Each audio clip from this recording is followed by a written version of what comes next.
Thank you very much. Thank you. Thank you.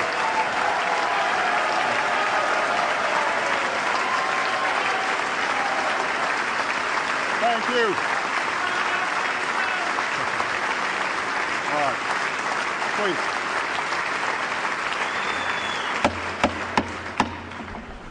Madam Speaker. Members of Congress, I have the high privilege and the distinction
I have the high privilege and the distinct honor of presenting to you the President of the United States. Thank you.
Thank you. Thank you, everybody. Thank you. Please. Thank you. Thank you. Thank you very much. Thank you very much. Madam Speaker, Mr. Vice President,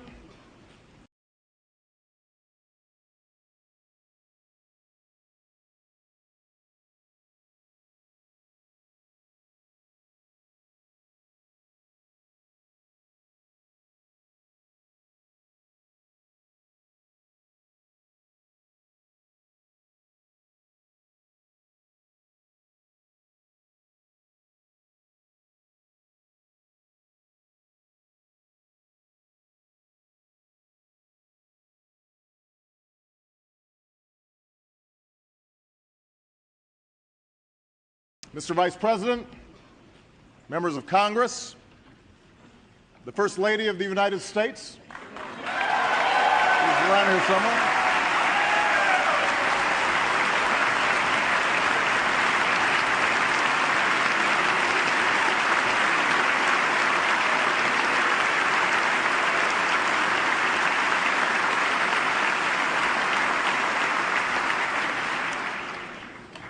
I have come here tonight not only to address the distinguished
not only to address the distinguished men and women in this great chamber, but to speak frankly and directly to the men and women who sent us here.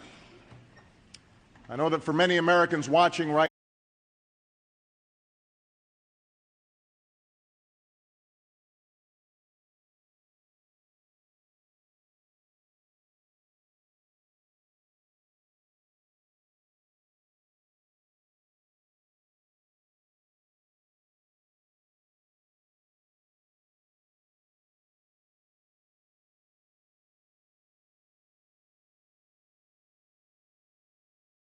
I know that for many Americans watching right now, the state of our economy is a concern that rises above all others, and rightly so.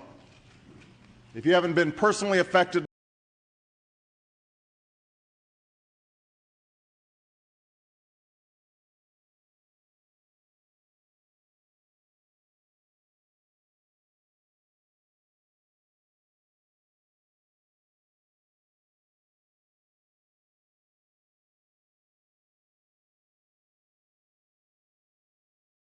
If you haven't been personally affected by this recession, you probably know someone who has.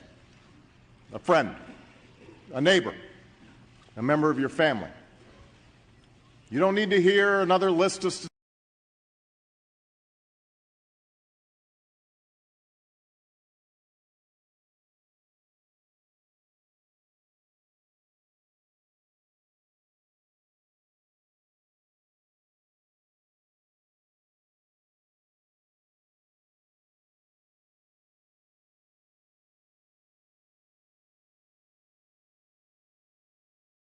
You don't need to hear another list of statistics to know that our economy is in crisis, because you live it every day. It's the worry you wake up with and the source of sleepless nights.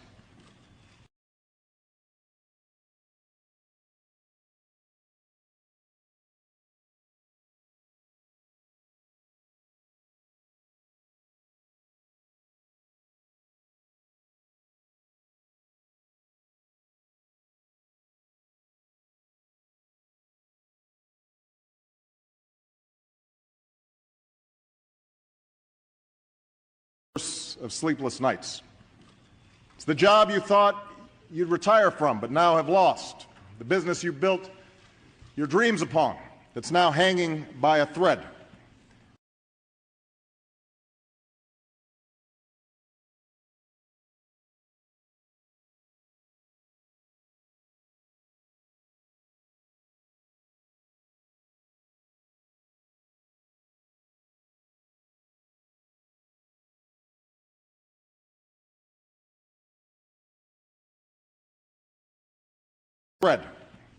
The college acceptance letter your child had to put back in the envelope. The impact of this recession is real, and it is everywhere. But while our economy may be weakened,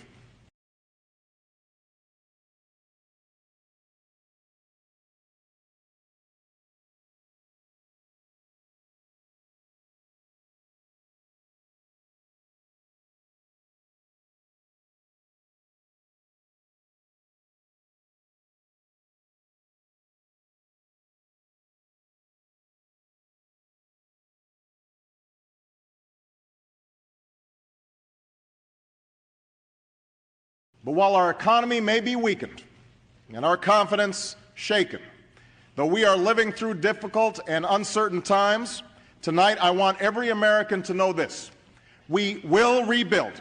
We will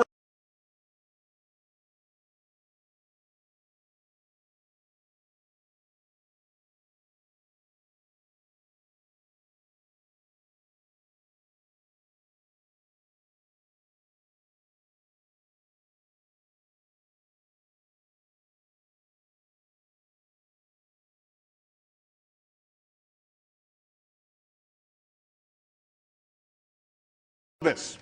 We will rebuild. We will recover, and the United States of America will emerge stronger than before.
The weight of this crisis will not determine the destiny of this nation.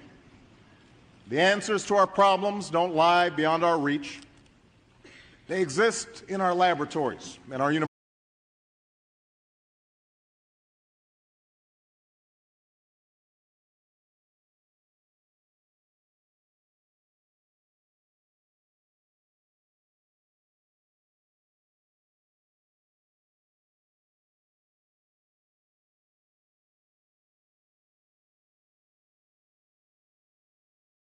They exist in our laboratories and our universities, in our fields and our factories, in the imaginations of our entrepreneurs and the pride of the hardest working.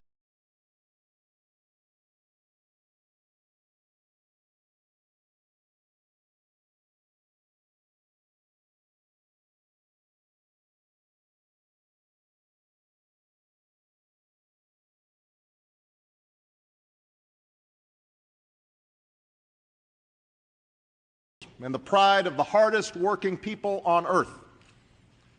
Those qualities that have made America the greatest force of progress and prosperity in human history, we still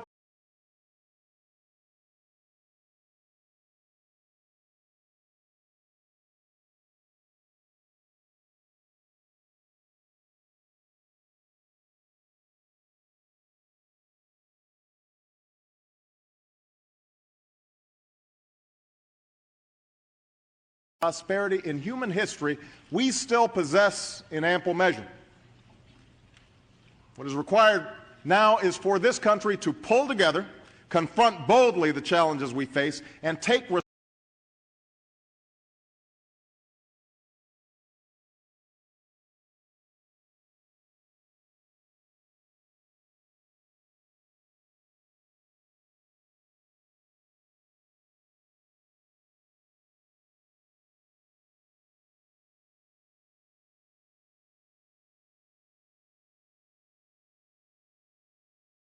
challenges we face and take responsibility for our future once more.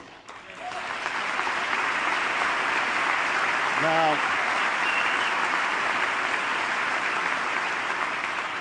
if we're honest with ourselves, we'll admit that for too long we have not always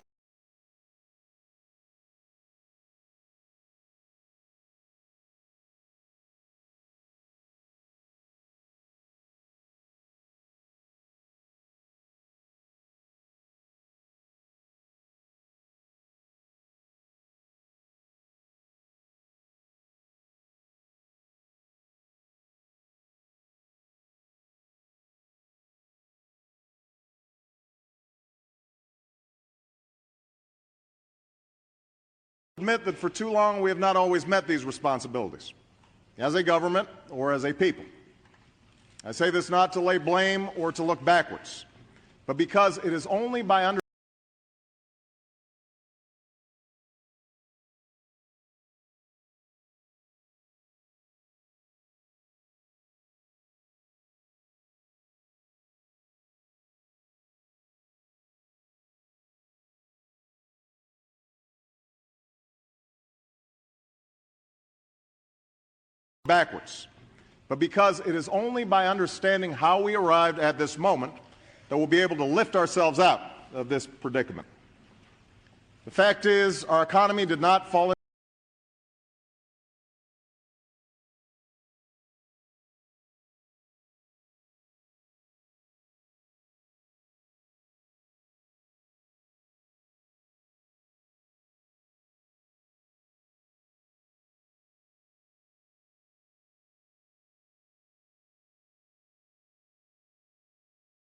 The fact is, our economy did not fall into decline overnight, nor did all of our problems begin when the housing market collapsed or the stock market sank.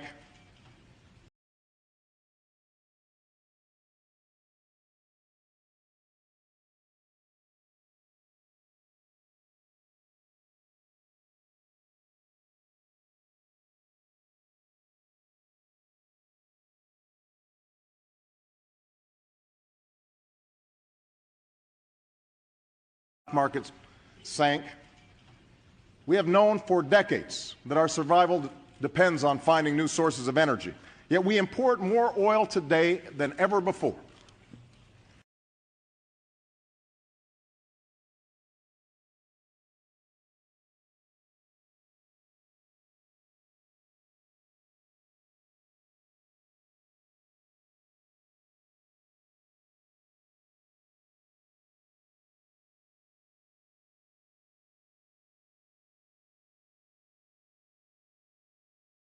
Than ever before. The cost of health care eats up more and more of our savings each year, yet we keep delaying reform. Our children will compete for jobs in a global economy that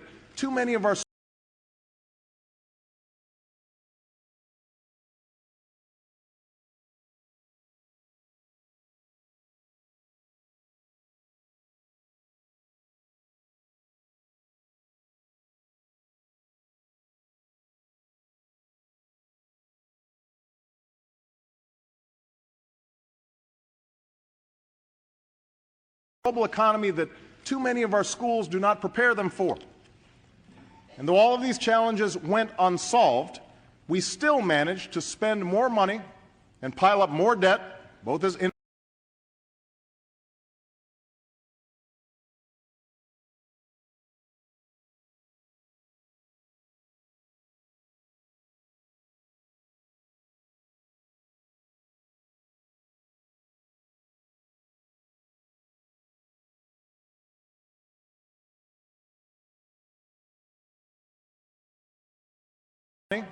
and pile up more debt, both as individuals and through our government, than ever before.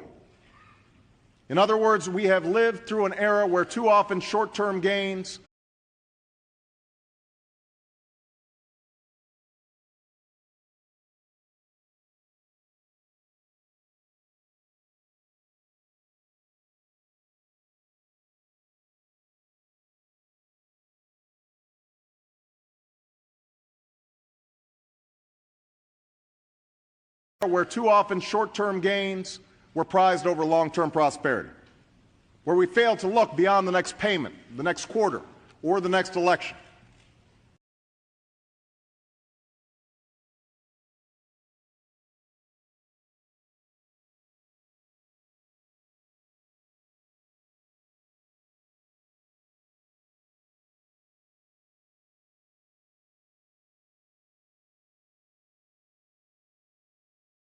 The surplus became an excuse to transfer wealth to the wealthy instead of an opportunity to invest in our future. Regulations.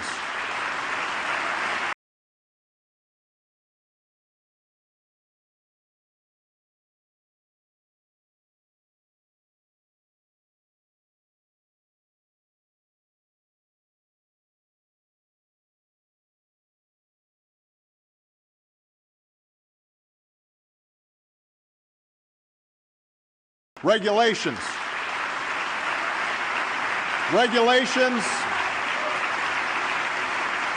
Regulations were gutted for the sake of a quick profit at the expense of a healthy market. People bought homes they knew they couldn't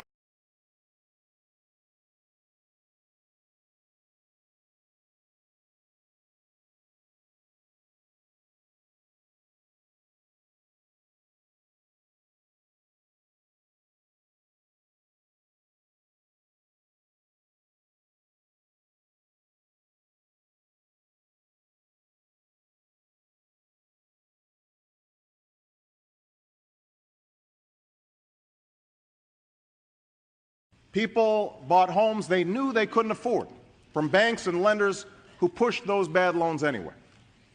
And all the while, critical debates and difficult decisions were put off for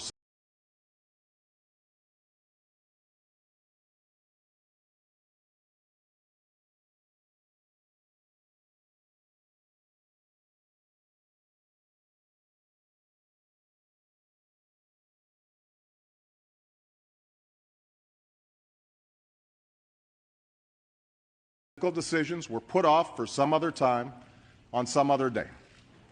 Well, that day of reckoning has arrived, and the time to take charge of our future is here.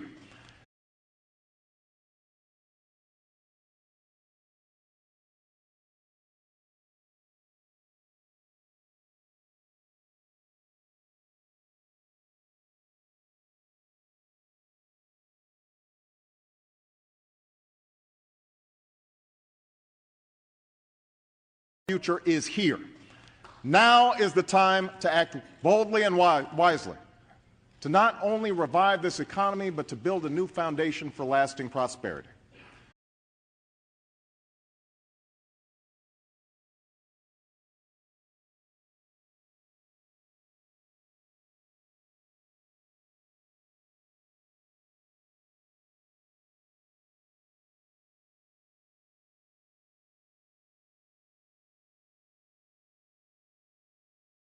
Prosperity. Now's the time to jumpstart job creation, restart lending, and invest in areas like energy, healthcare, and education that will grow our economy even as we make hard choices to bring our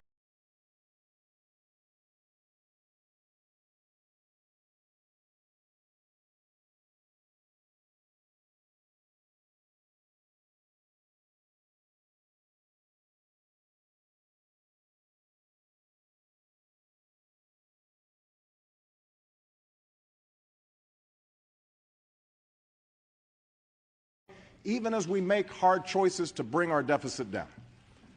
That is what my economic agenda is designed to do, and that is what I'd like to talk to you about tonight.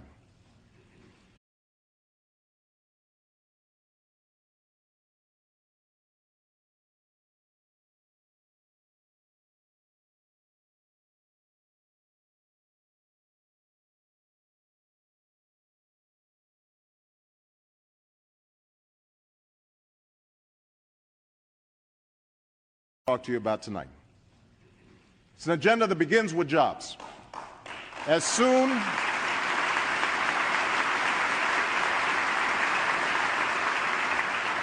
as I took office, I asked this Congress to send me a recovery plan by President's Day that would put people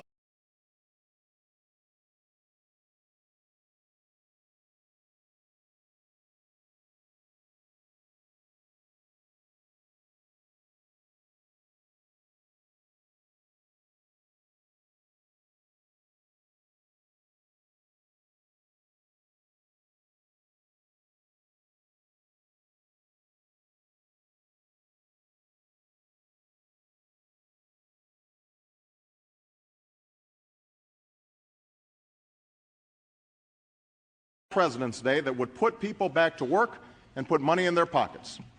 Not because I believe in bigger government. I don't. Not because I'm not mindful of the massive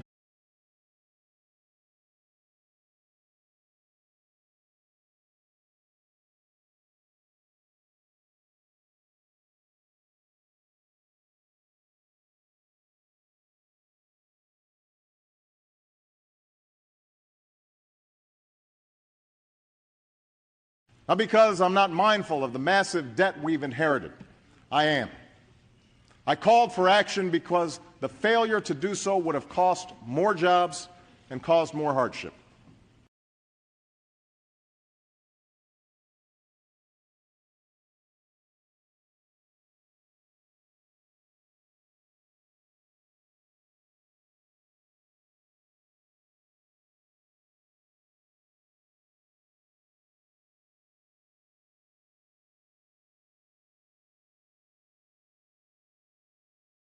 Caused more hardship. In fact, a failure to act would have worsened our long-term deficit by assuring weak economic growth for years. And that's why I pushed for quick action.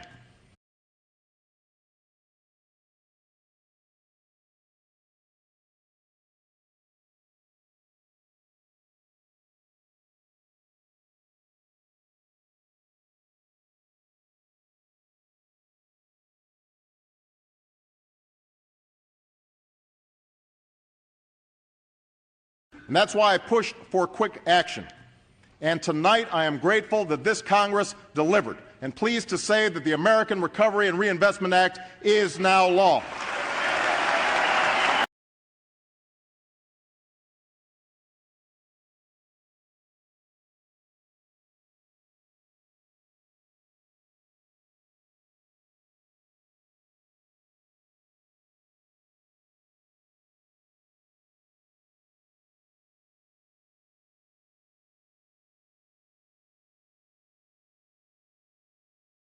Investment Act is now law.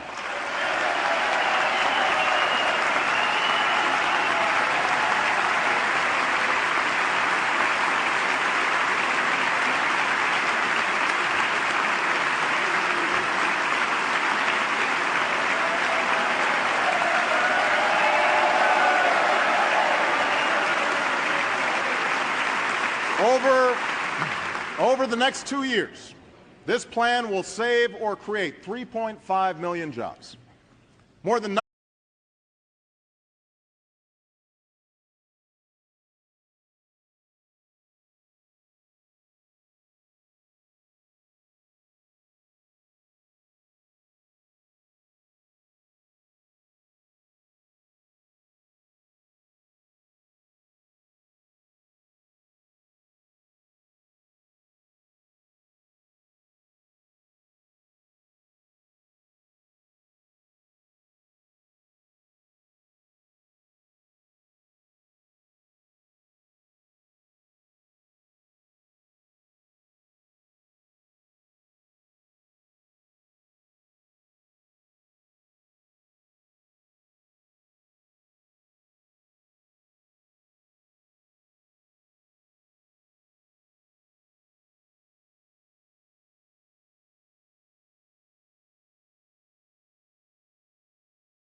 90% of these jobs will be in the private sector. Jobs rebuilding our roads and bridges, constructing wind turbines and solar panels, laying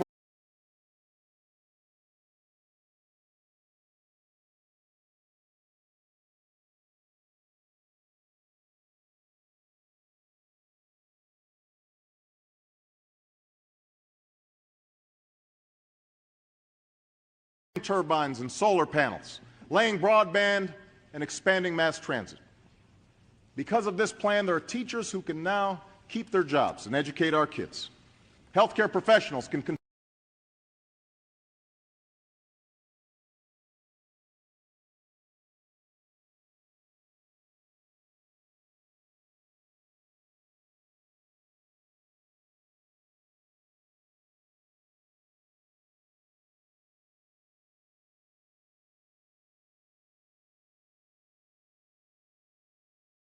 kids. Healthcare professionals can continue caring for our sick. There are 57 police officers who are still on the streets of Minneapolis tonight because this plan prevented the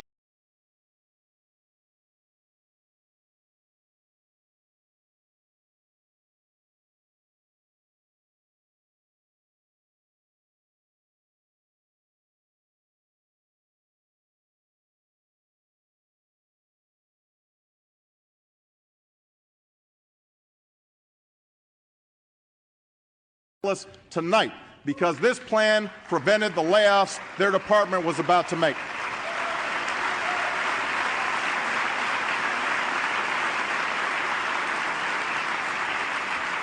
Because of this plan, 95% of working households in America will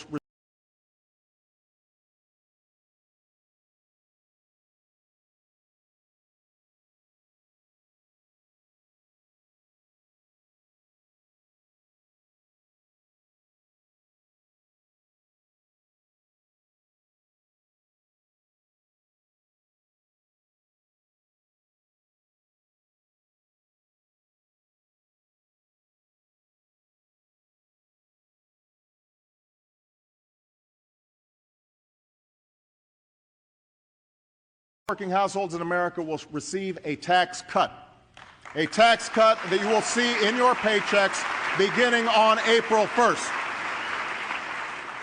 Because of this plan, families who are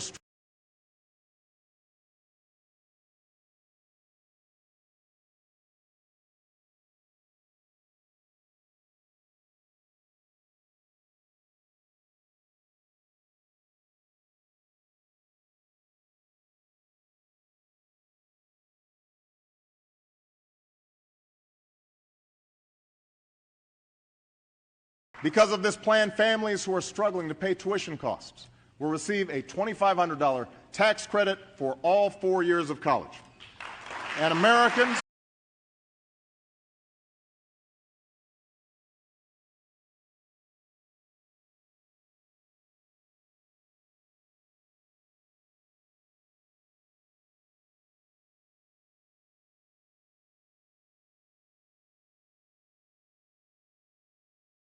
and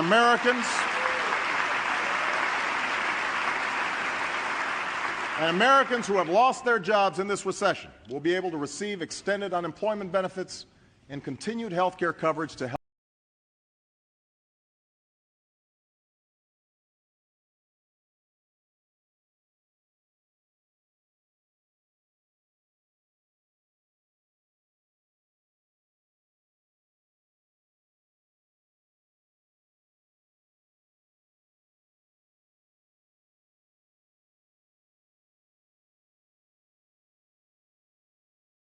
and continued health care coverage to help them weather this storm.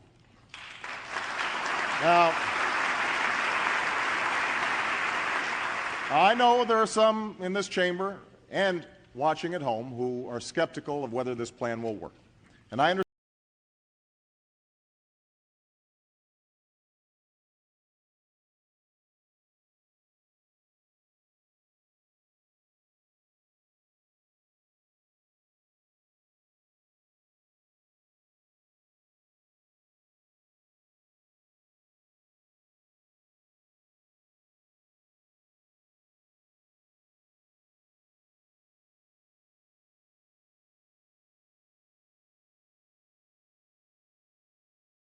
of whether this plan will work. And I understand that skepticism. Here in Washington, we've all seen how quickly good intentions can turn into broken promises and wasteful spending. And with a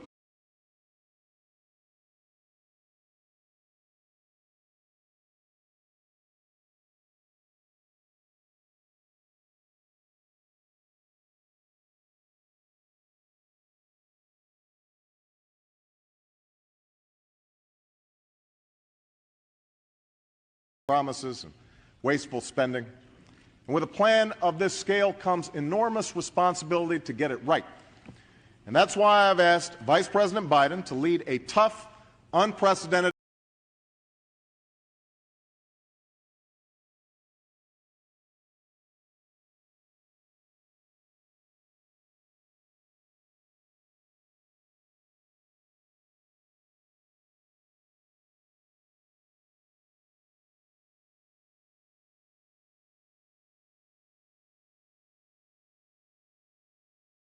Biden to lead a tough, unprecedented oversight effort, because nobody messes with Joe. Am I right? They don't mess with him.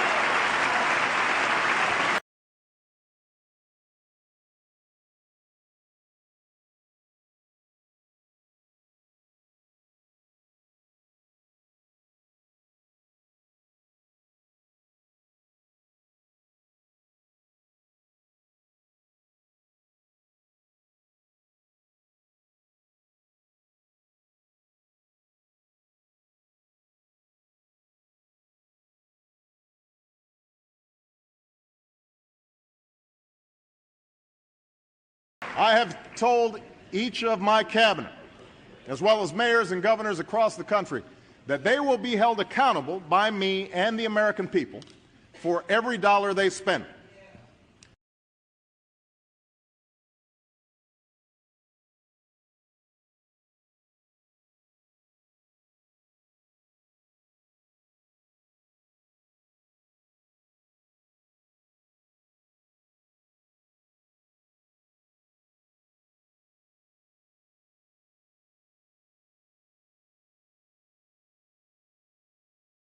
People for every dollar they spend.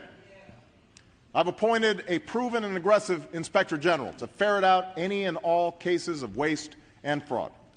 And we have created a new website called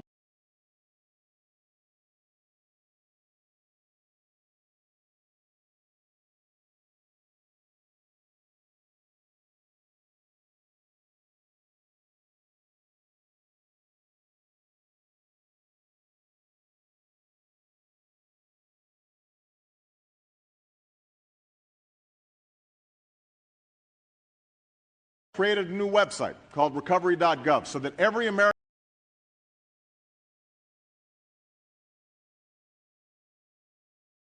step in getting our economy back on track. But it is just the first step. Because even if we manage this plan flawlessly, there will be no real recovery unless we clean.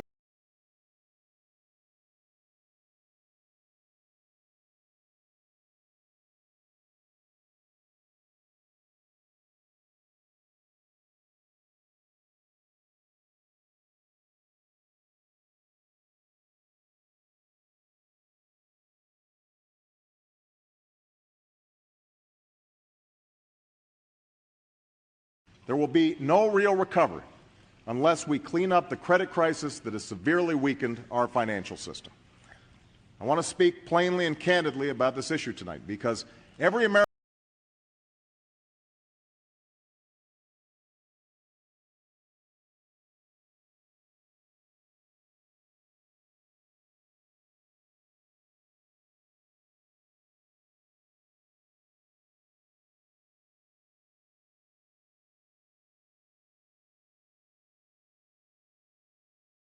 about this issue tonight because every American should know that it directly affects you and your family's well-being.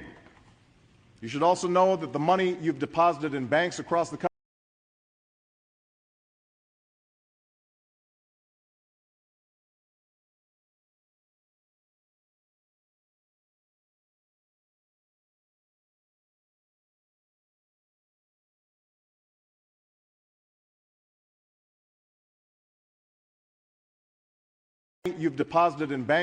country is safe. Your insurance is secure. You can rely on the continued operation of our financial system. That's not the source of concern.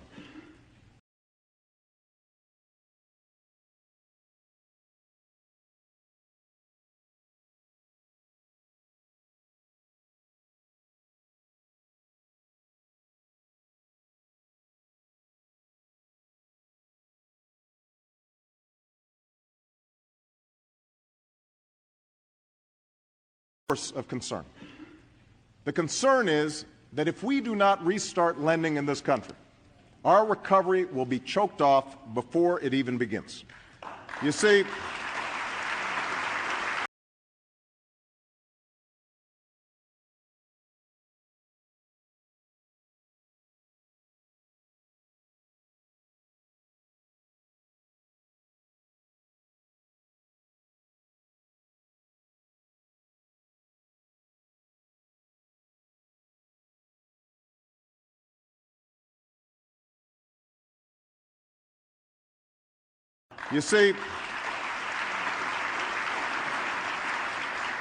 the flow of credit is the lifeblood of our economy. The ability to get a loan is how you finance the purchase of everything from a home to a car to a college education.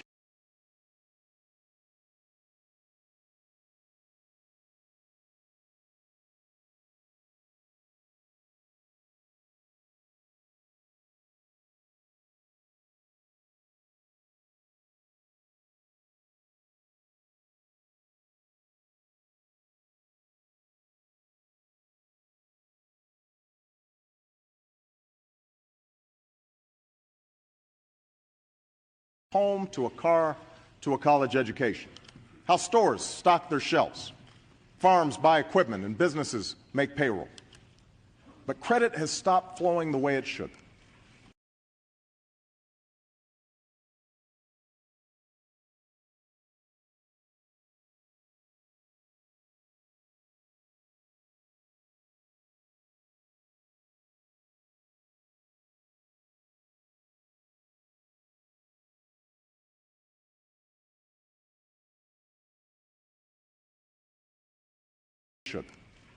Too many bad loans from the housing crisis have made their way onto the books of too many banks.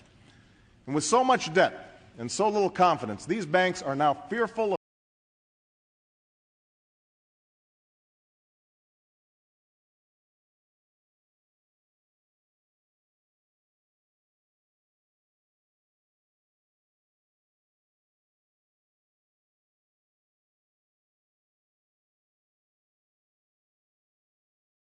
confidence, these banks are now fearful of lending out any more money to households, to businesses, or even to each other. And when there's no lending, families can't afford to buy homes or cars. So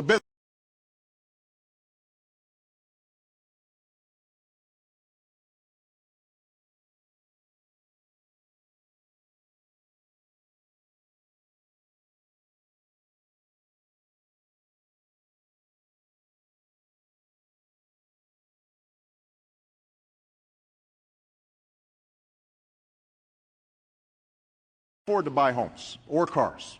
So businesses are forced to make layoffs. Our economy suffers even more, and credit dries up even further.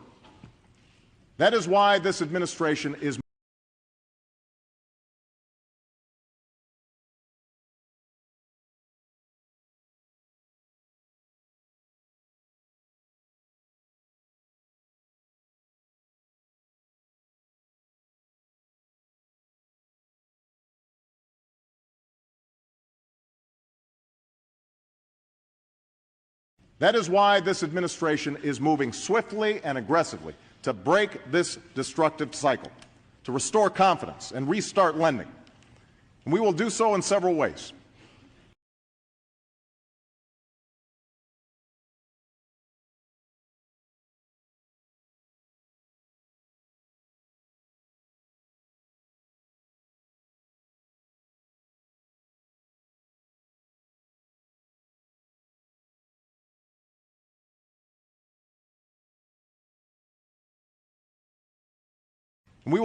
several ways.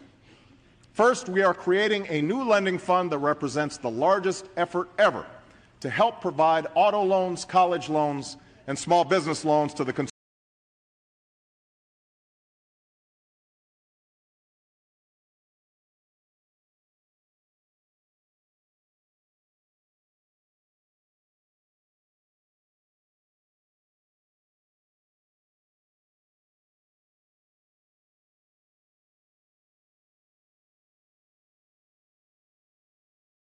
And small business loans to the consumers and entrepreneurs who keep this economy running.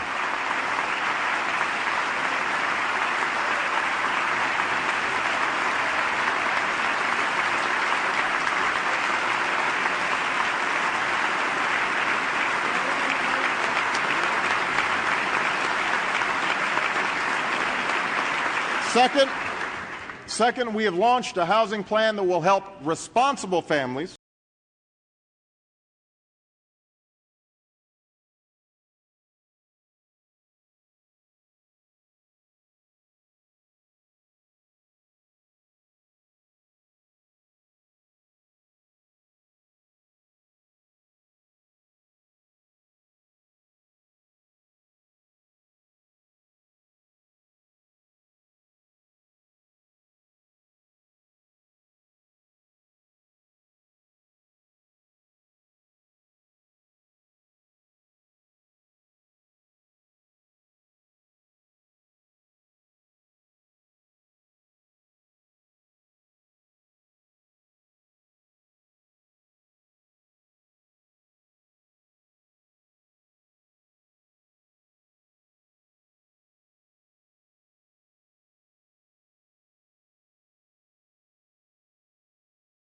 that will help responsible families facing the threat of foreclosure lower their monthly payments and refinance their mortgages. It's a plan that won't help speculators or that neighbor down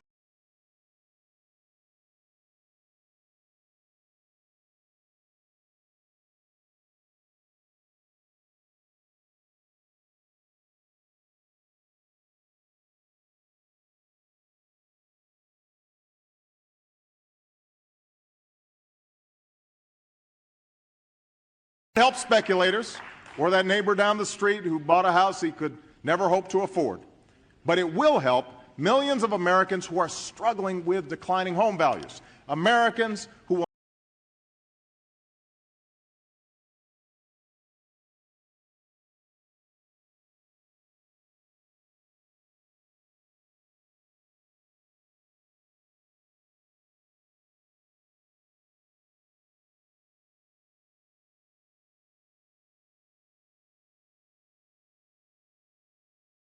with declining home values. Americans who will now be able to take advantage of the lower interest rates that this plan has already helped to bring about. In fact,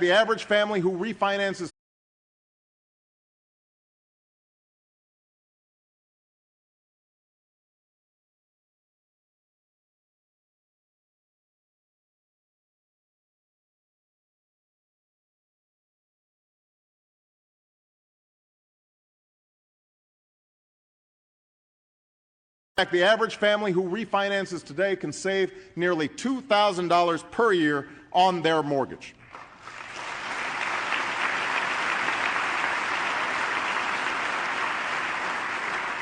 Third, we will act with the full force of the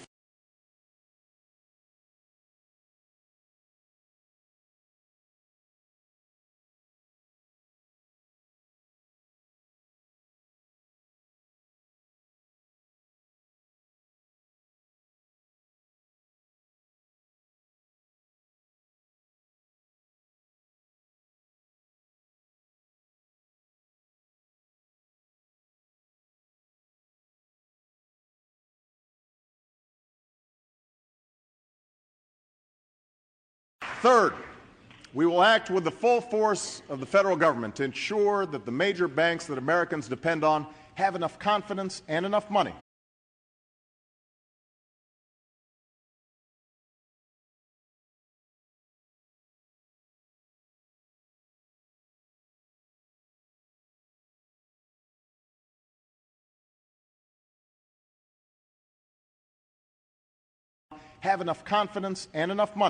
to lend even in more difficult times.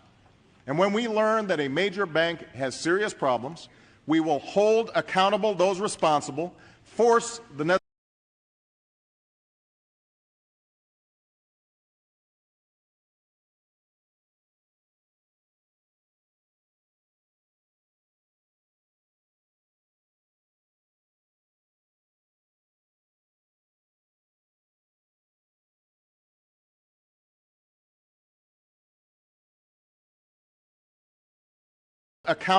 responsible, force the necessary adjustments, provide the support to clean up their balance sheets, and assure the continuity of a strong, viable institution that can serve our people.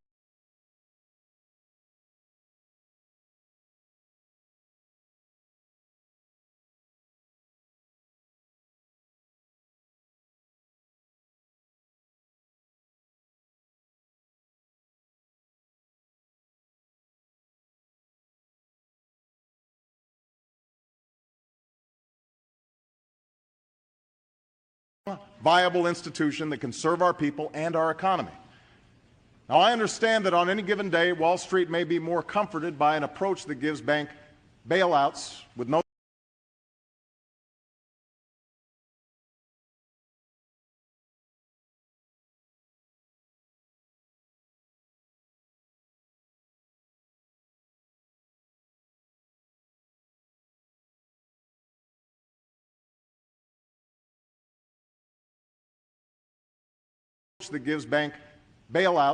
no strings attached and that holds nobody accountable for their reckless decisions. But such an approach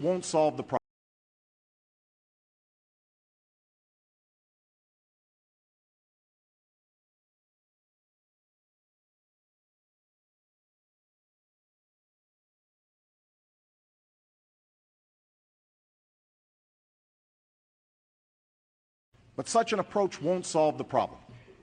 And our goal is to quicken the day when we restart lending to the American people and American business and end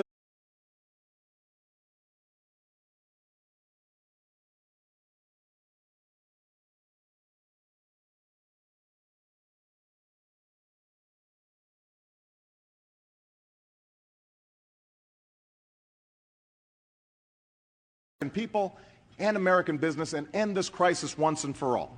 And I intend to hold these banks fully accountable for the assistance they receive, and this time they will have to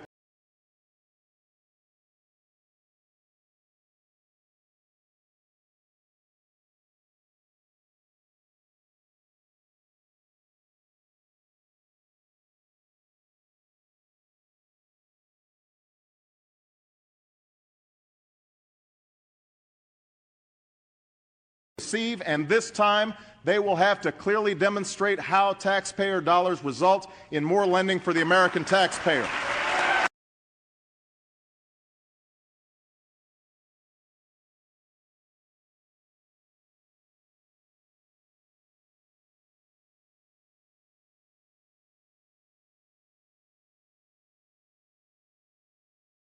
Taxpayer.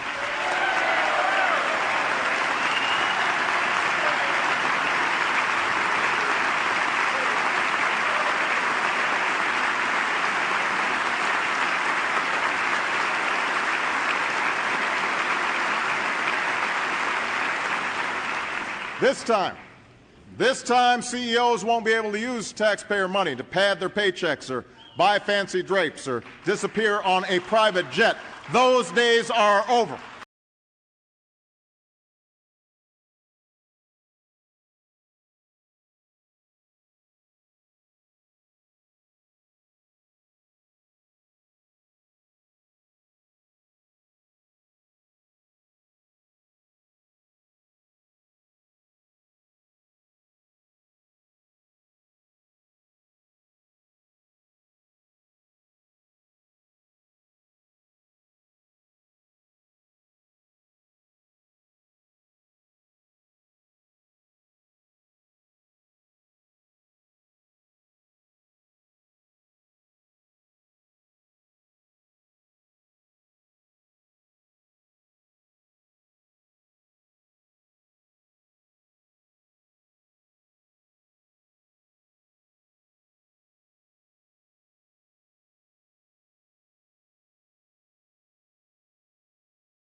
Private jet. Those days are over.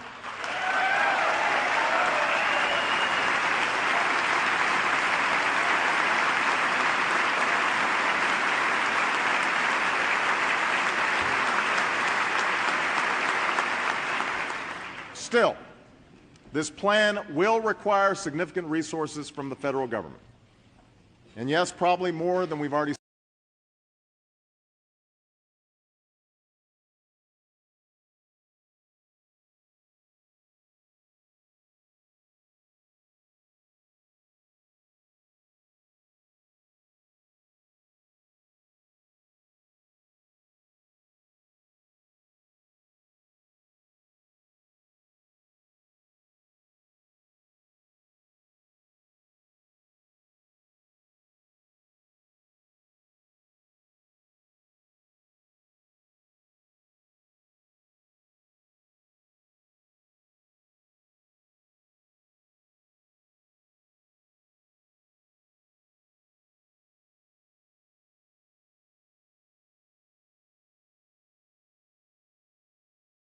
And yes, probably more than we've already set aside. But while the cost of action will be great, I can assure you that the cost of inaction will be far greater.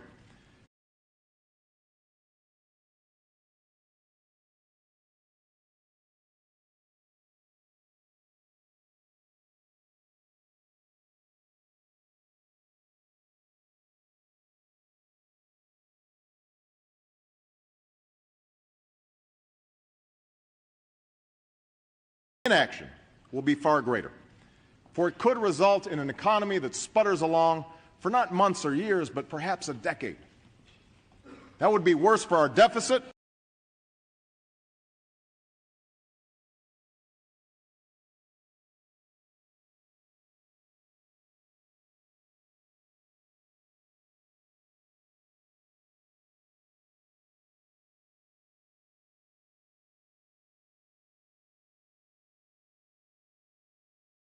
That would be worse for our deficit, worse for business, worse for you, and worse for the next generation, and I refuse to let that happen.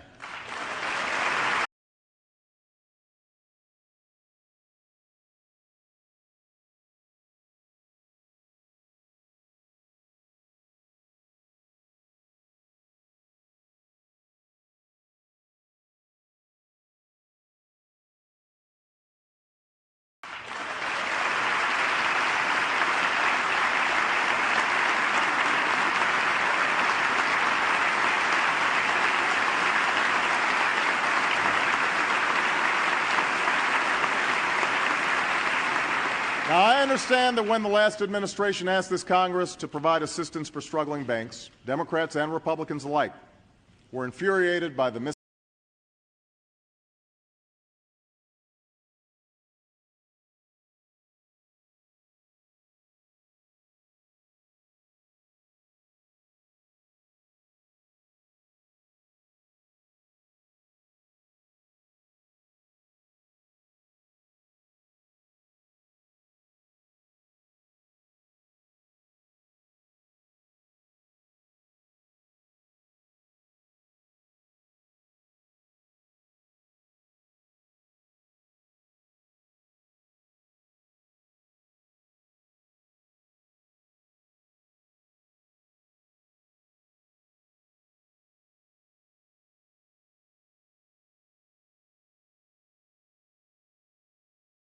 Republicans alike were infuriated by the mismanagement and the results that followed. So were the American taxpayers. So was I. So I know how unpopular it is to be seen as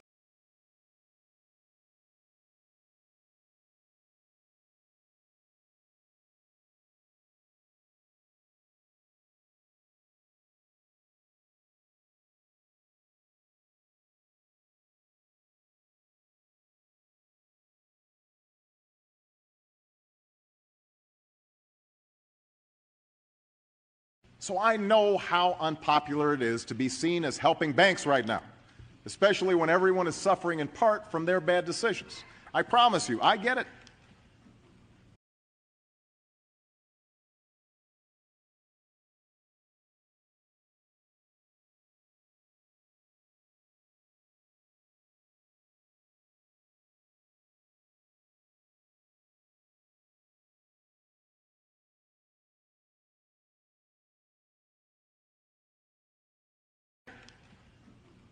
But I also know that in a time of crisis, we cannot afford to govern out of anger or yield to the politics of the moment. My job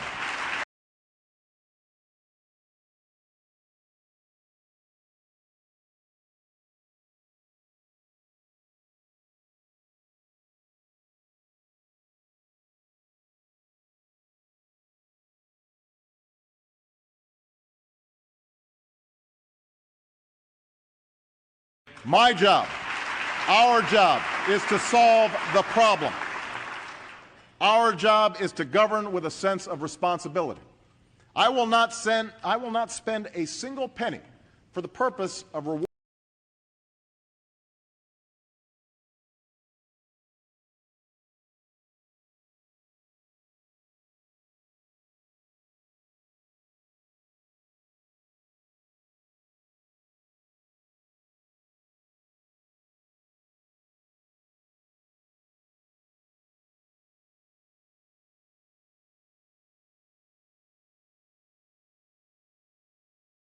a single penny for the purpose of rewarding a single Wall Street executive. But I will do whatever it takes to help the small business that can't pay its workers or the family that has saved and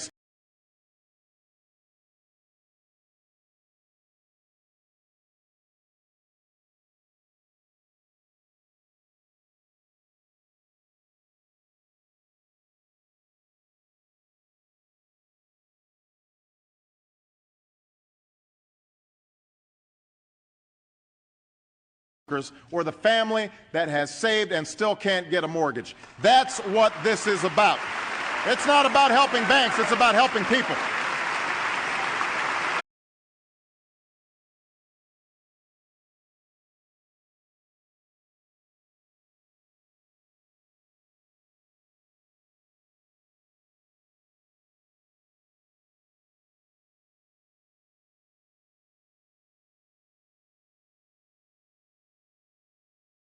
Helping people.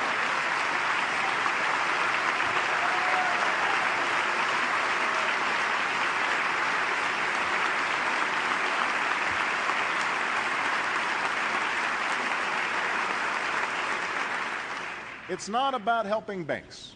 It's about helping people, because when credit is available again, that young family can finally buy a new home.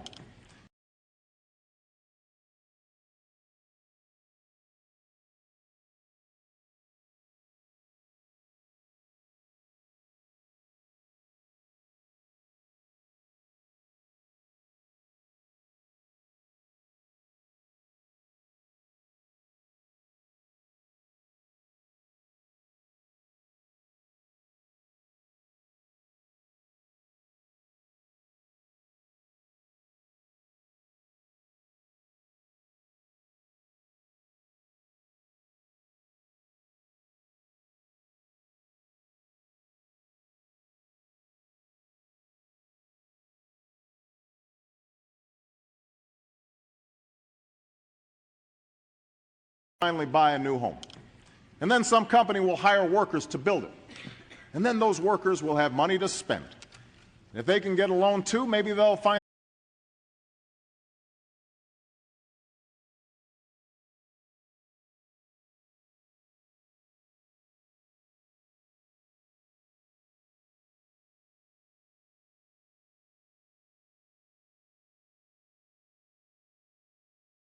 If they can get a loan too, maybe they'll finally buy that car or open their own business. Investors will return to the market, and American families will see their return.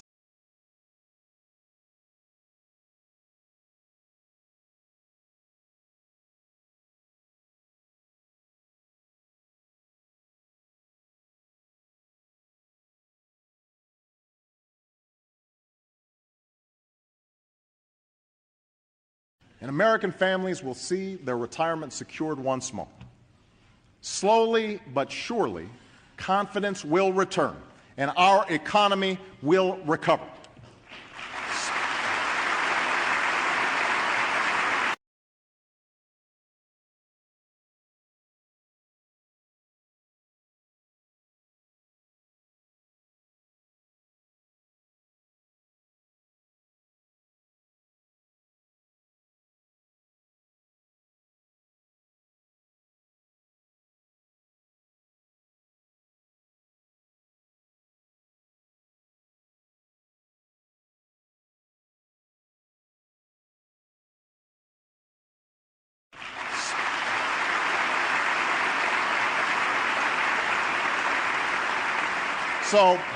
So I ask this Congress to join me in doing whatever proves necessary, because we cannot consign our nation to an open-ended recession.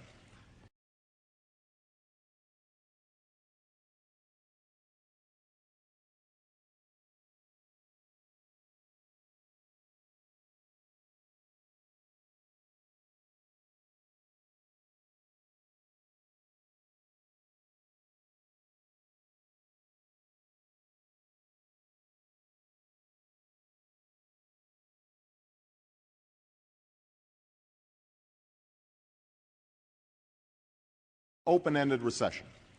And to ensure that a crisis of this magnitude never happens again, I ask Congress to move quickly on legislation that will finally reform our outdated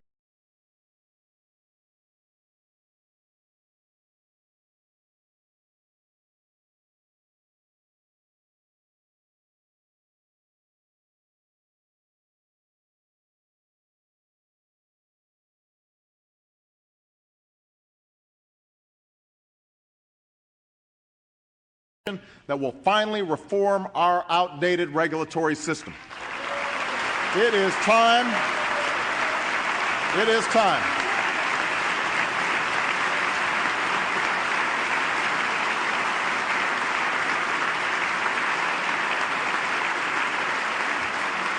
It is time to put in place tough, new common sense rules of the road so that our financial market rewards drive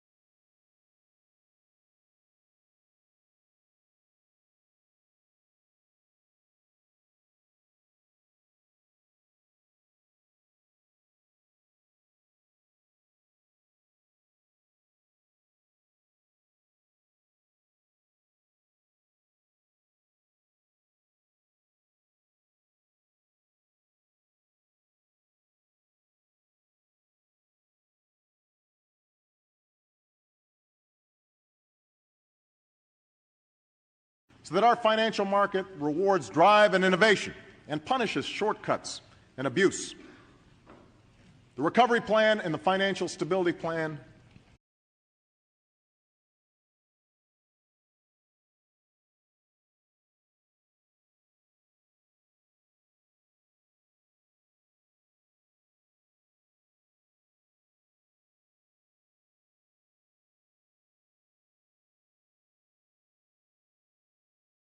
Stability Plan are the immediate steps we're taking to revive our economy in the short term.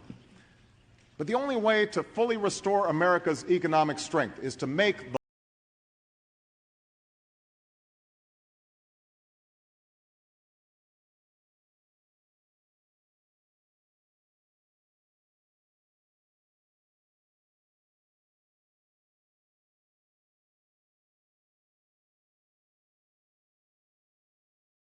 America's economic strength is to make the long-term investments that will lead to new jobs, new industries, and a renewed ability to compete with the rest of the world.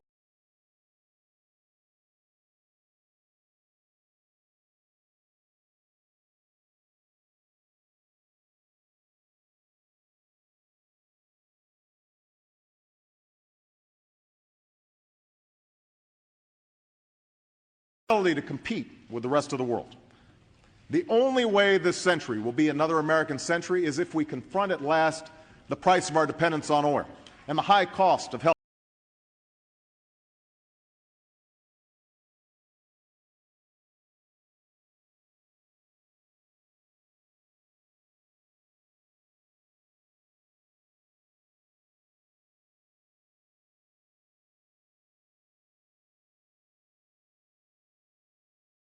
Dependence on oil and the high cost of health care, the schools that aren't preparing our children, and the mountain of debt they stand to inherit. That is our responsibility.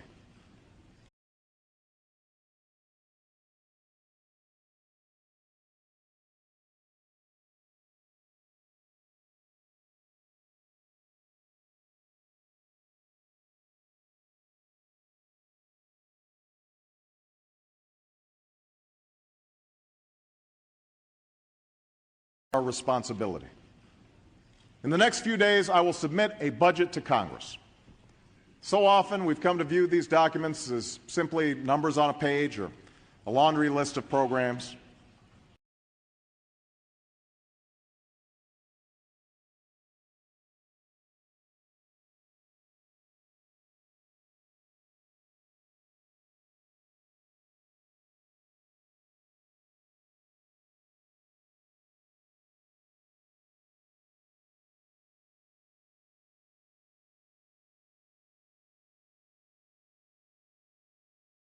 A laundry list of programs. I see this document differently. I see it as a vision for America, as a blueprint for our future. My budget does not attempt to solve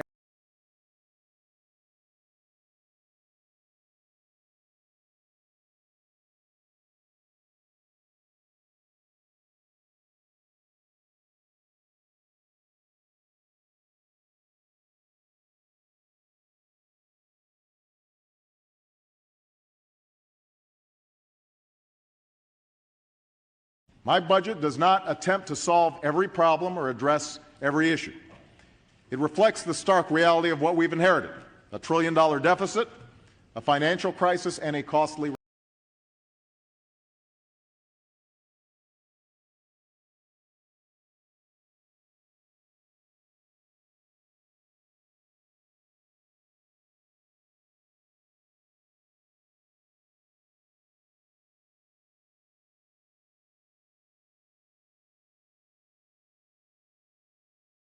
deficit, a financial crisis, and a costly recession. Given these realities, everyone in this chamber, Democrats and Republicans, will have to sacrifice some worthy priorities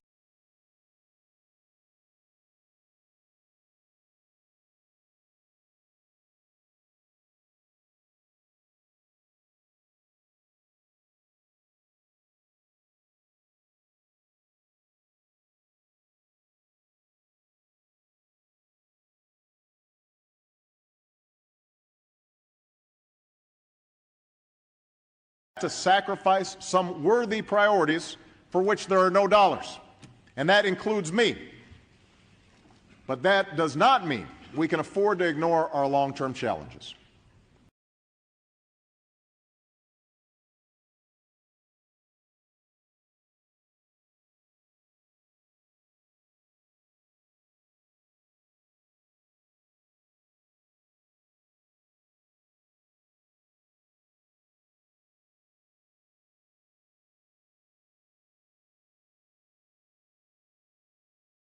ignore our long-term challenges. I reject the view that says our problems will simply take care of themselves. It says government has no role in laying the foundation for our common prosperity.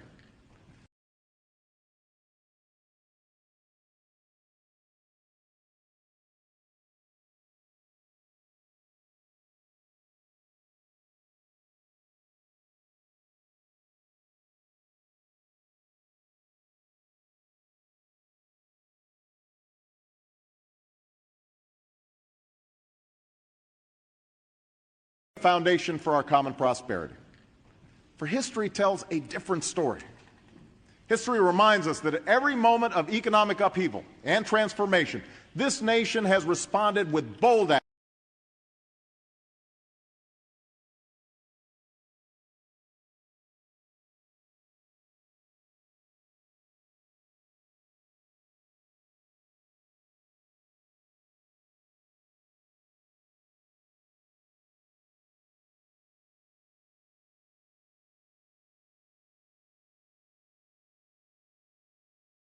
This nation has responded with bold action and big ideas.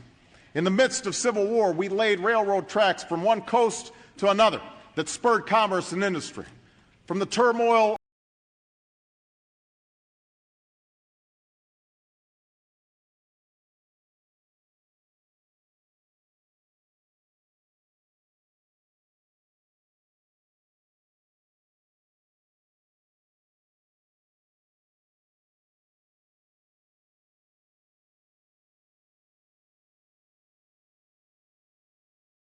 commerce and industry. From the turmoil of the Industrial Revolution came a system of public high schools that prepared our citizens for a new age. In the wake of war and depression, the GI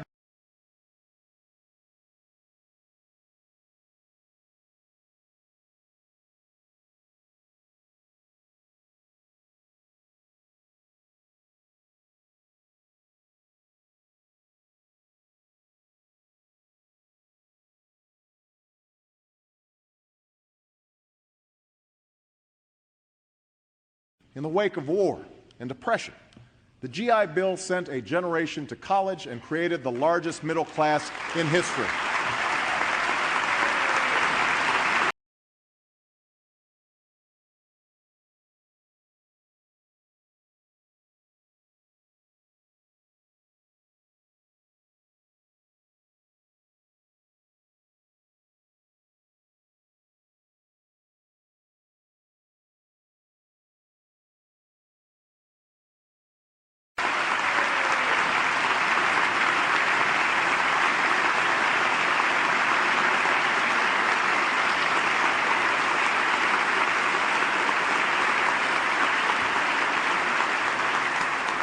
And a twilight struggle for freedom led to a nation of highways, an American on the moon, and an explosion of technology that still shapes our world.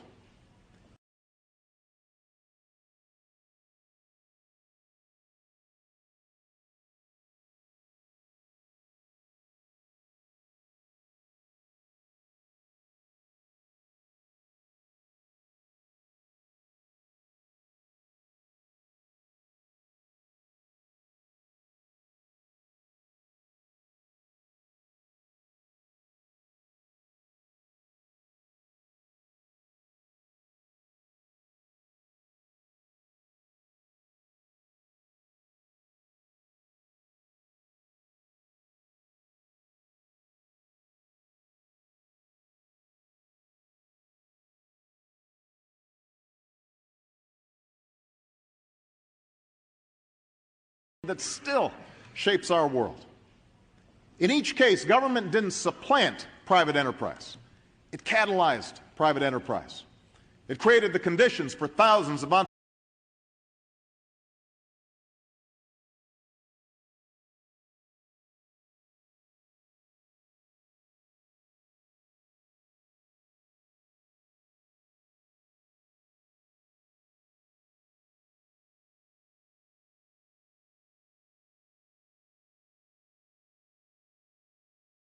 conditions for thousands of entrepreneurs and new businesses to adapt and to thrive. We are a nation that has seen promise amid peril. and claimed opportunity for more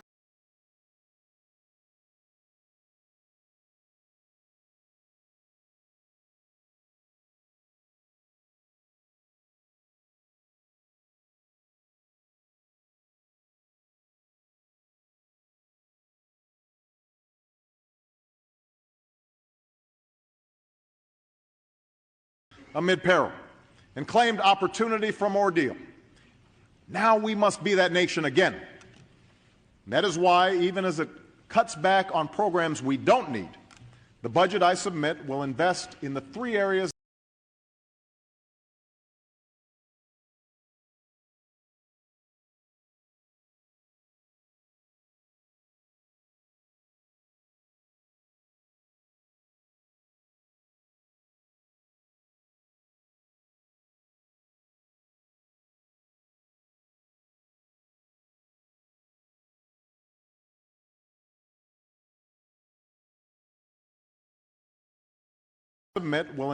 in the three areas that are absolutely critical to our economic future: energy, health care, and education.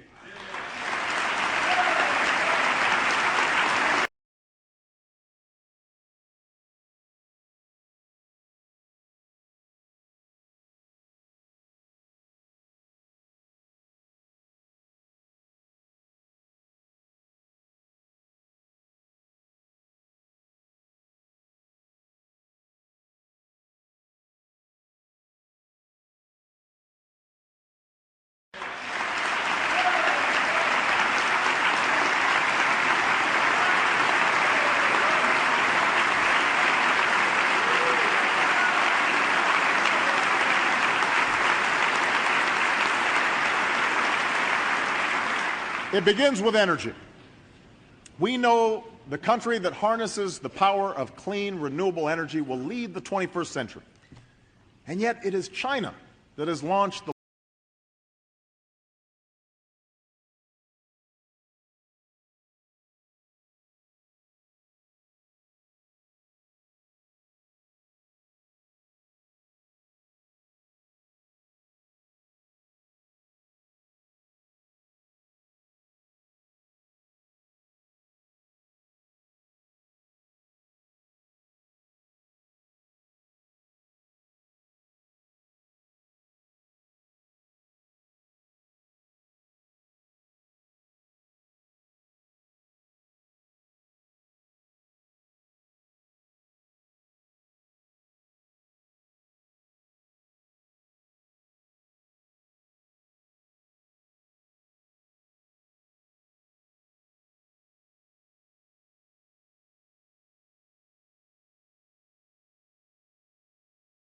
And yet it is China that has launched the largest effort in history to make their economy energy efficient.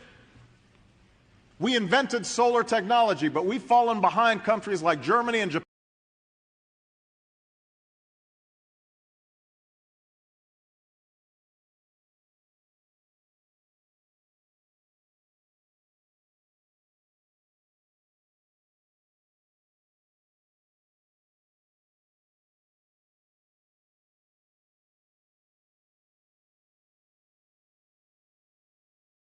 Fallen behind countries like Germany and Japan in producing it. New plug-in hybrids roll off our assembly lines, but they will run on batteries made in Korea.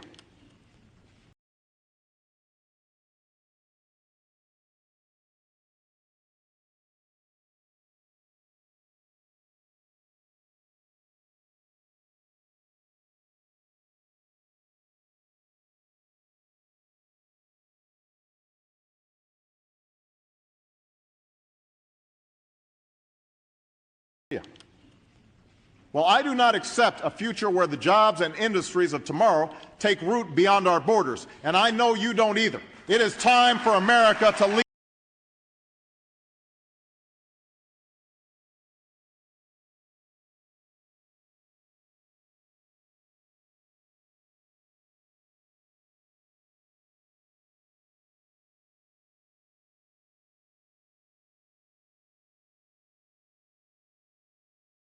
Don't either. It is time for America to lead again.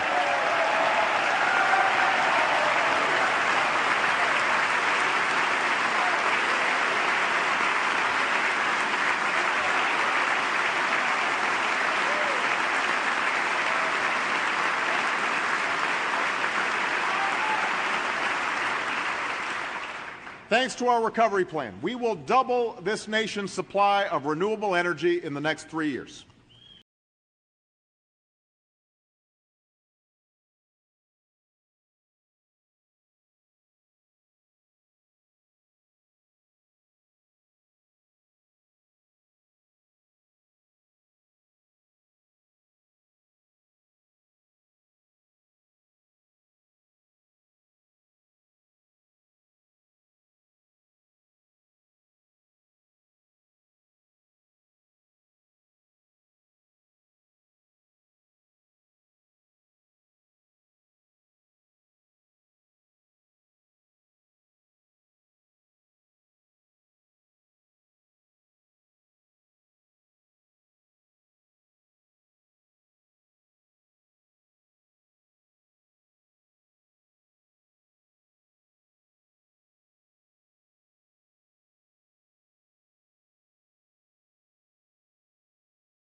Energy in the next 3 years.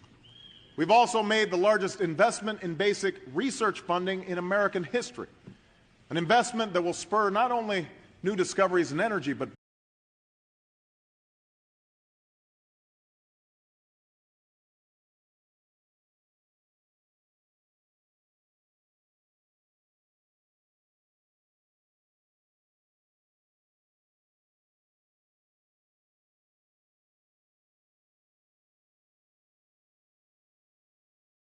new discoveries in energy, but breakthroughs in medicine and science and technology. We will soon lay down thousands of miles of power lines that can carry new energy.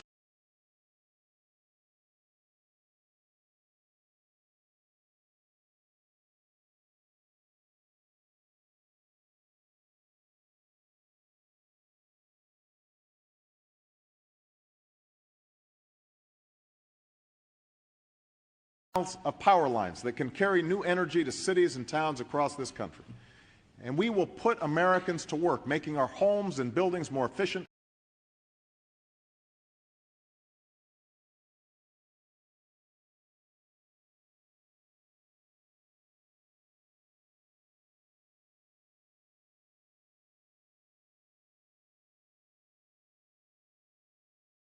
Our homes and buildings more efficient so that we can save billions of dollars on our energy bills. But to truly transform our economy, to protect our security and save our planet,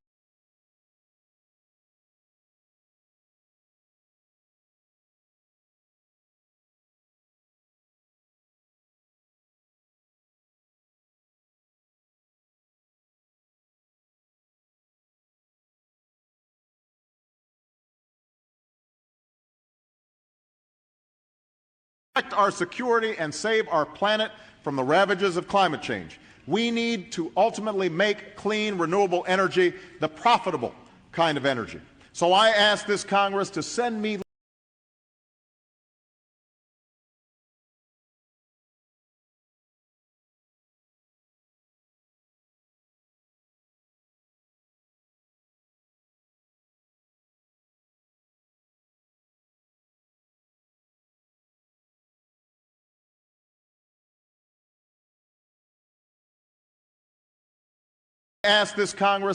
me legislation that places a market-based cap on carbon pollution and drives the production of more renewable energy in America.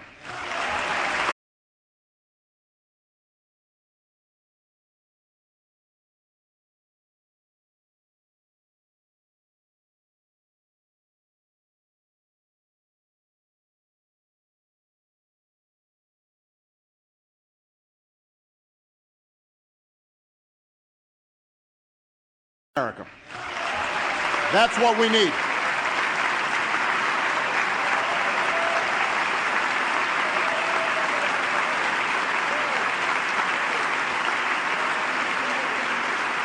And to support that innovation, we will invest $15 billion a year to develop technologies like wind power and solar.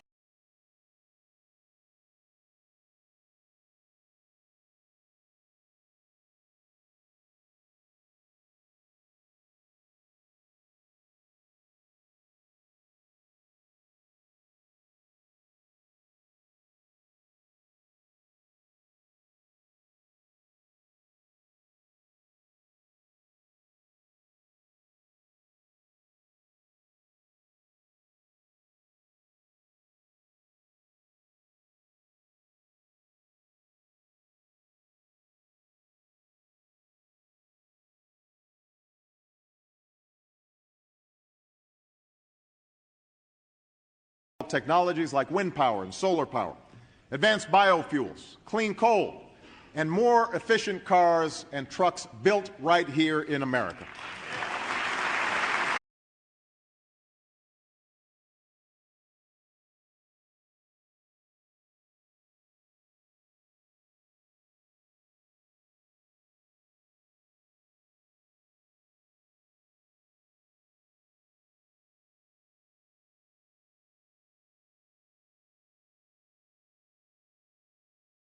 Right here in America.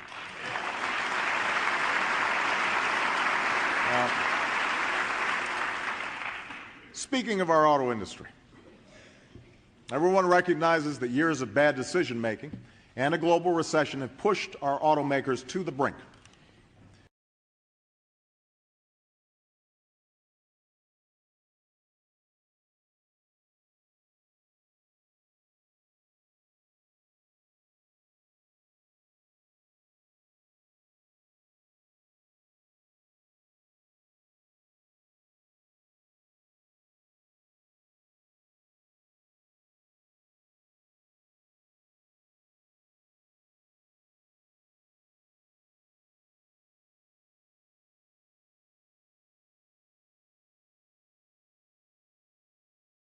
Have pushed our automakers to the brink.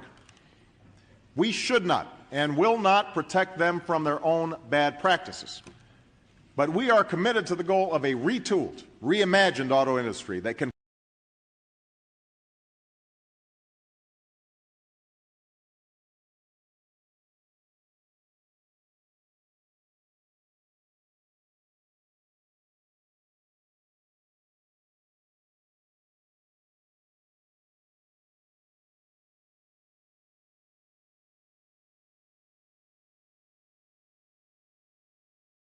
retooled, reimagined auto industry that can compete and win. Millions of jobs depend on it, scores of communities depend on it, and I believe the nation that invented the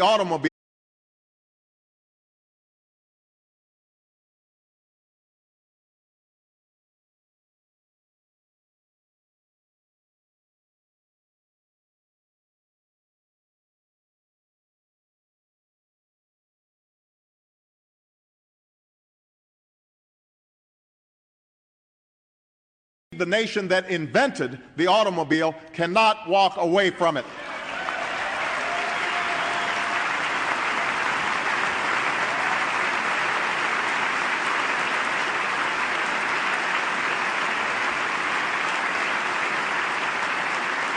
Now, none of this will come without cost, nor will it be easy. But this is America.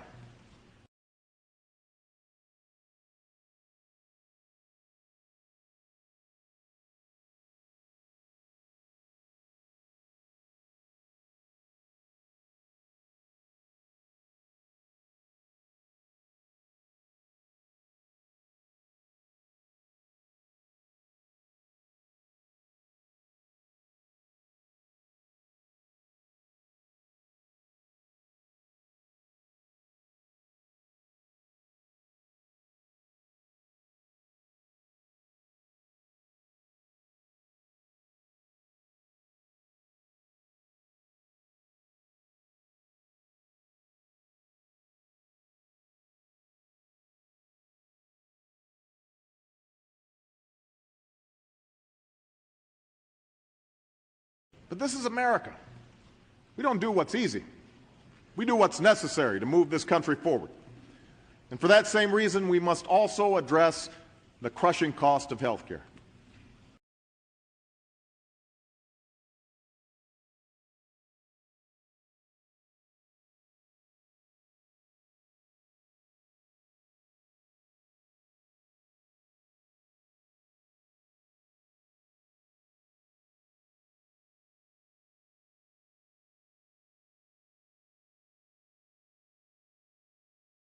Address the crushing cost of health care. There's a cost that now causes a bankruptcy in America every 30 seconds. By the end of the year, it could cause 1.5 million Americans to lose their homes.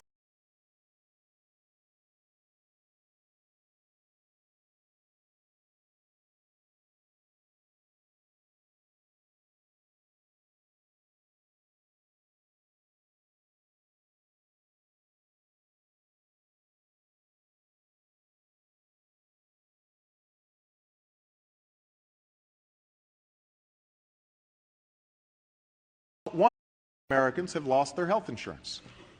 It is one of the major reasons why small businesses close their doors and corporations ship jobs overseas. And it is one of the largest and fastest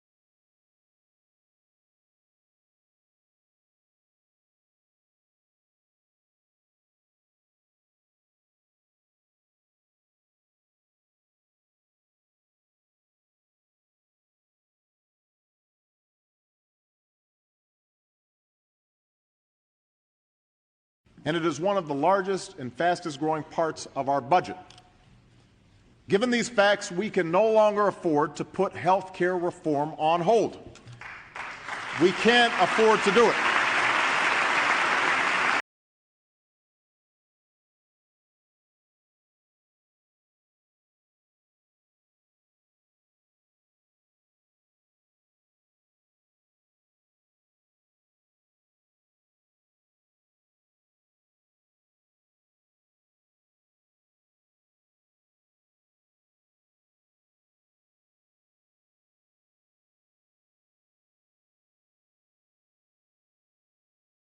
We can't afford to do it. It's time.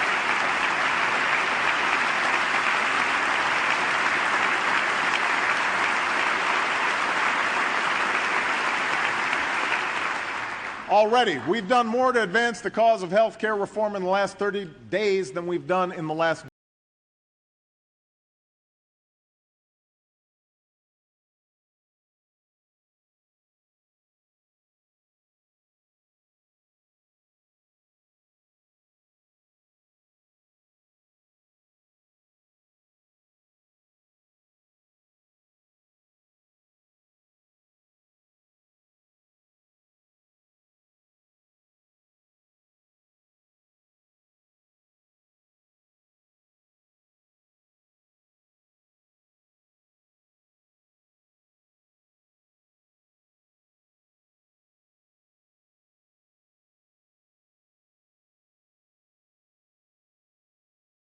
days than we've done in the last decade. When it was days old, this Congress passed a law to provide and protect health insurance for 11 million American children whose parents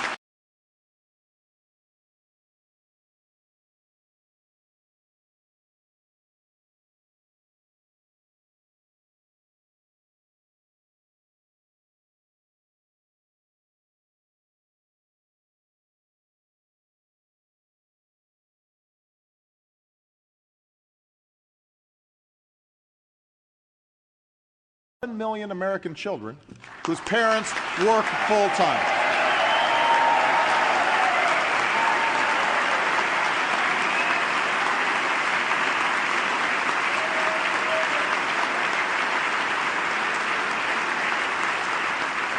Our recovery plan will invest in electronic health records, a new technology that will reduce errors, bring down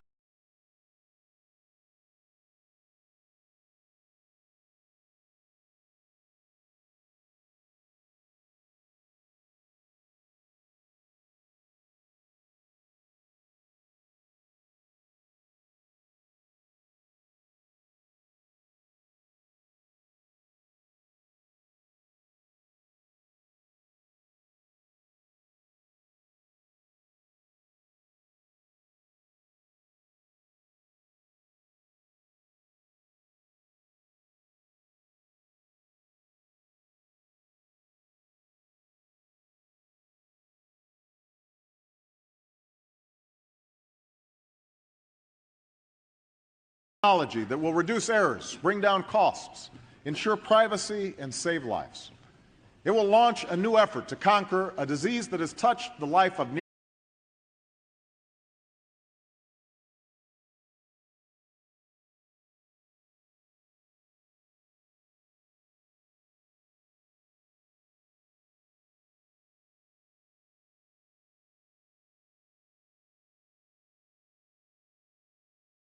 has touched the life of nearly every American, including me, by seeking a cure for cancer in our time. And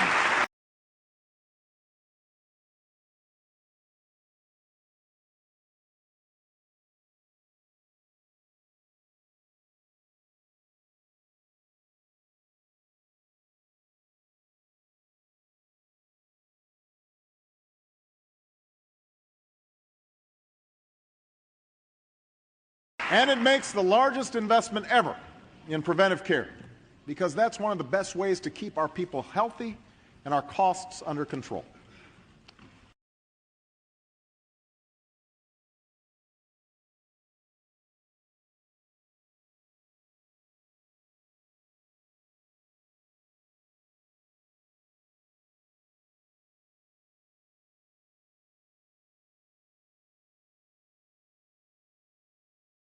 And our costs under control. This budget builds on these reforms. It includes a historic commitment to comprehensive health care reform, a down payment on the principle that we must have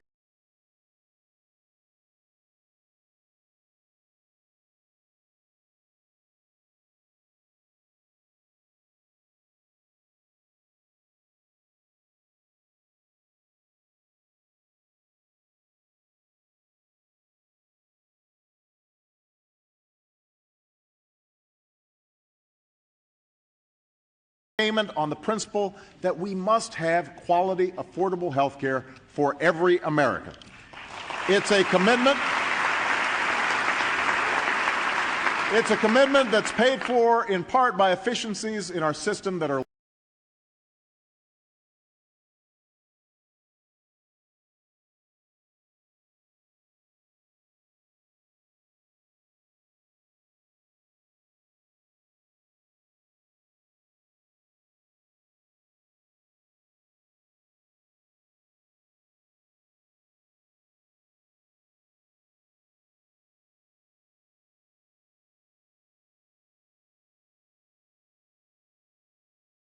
by efficiencies in our system that are long overdue.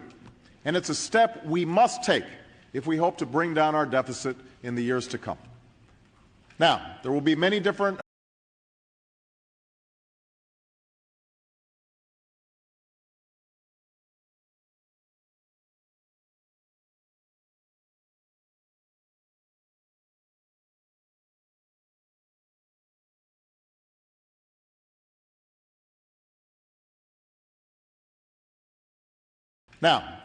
different opinions and ideas about how to achieve reform. And that's why I'm bringing together businesses and workers, doctors and healthcare providers, Democrats and Republicans.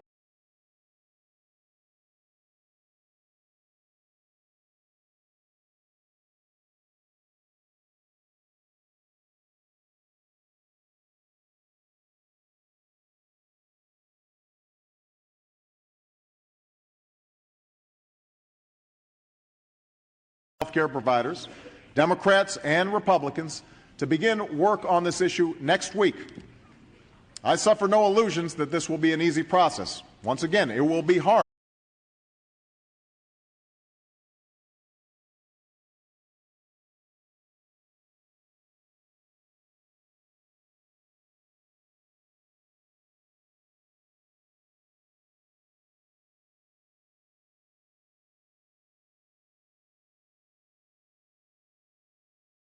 Process. Once again, it will be hard, but I also know that nearly a century after Teddy Roosevelt first called for reform, the cost of our health care has weighed down our economy and our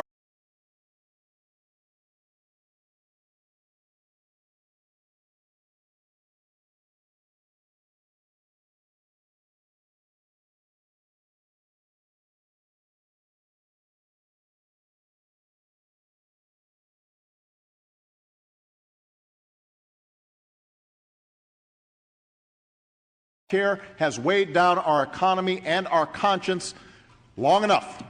So let there be no doubt. Healthcare reform cannot wait, it must not wait, and it will not wait another year.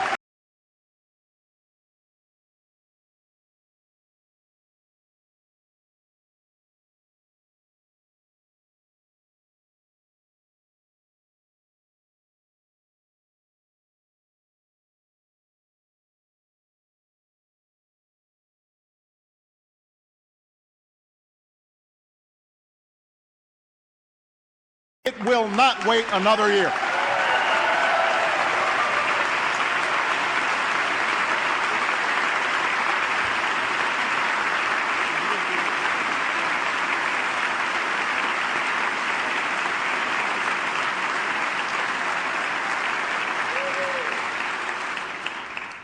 The third challenge we must address is the urgent need to expand the promise of education in America.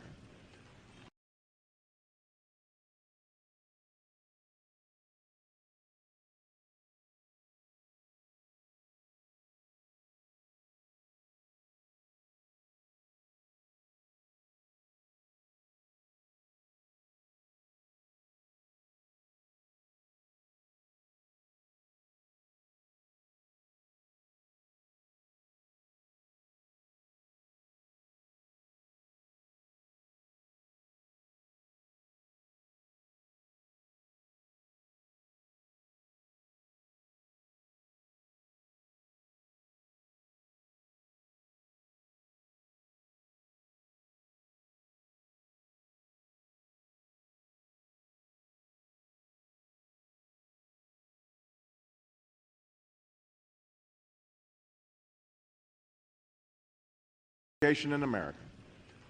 In a global economy where the most valuable skill you can sell is your knowledge, a good education is no longer just a pathway to opportunity, it is a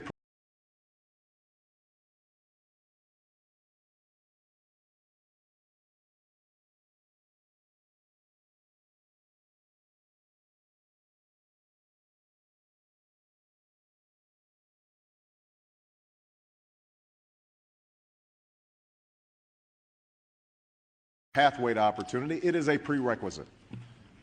Right now, 3/4 of the fastest growing occupations require more than a high school diploma.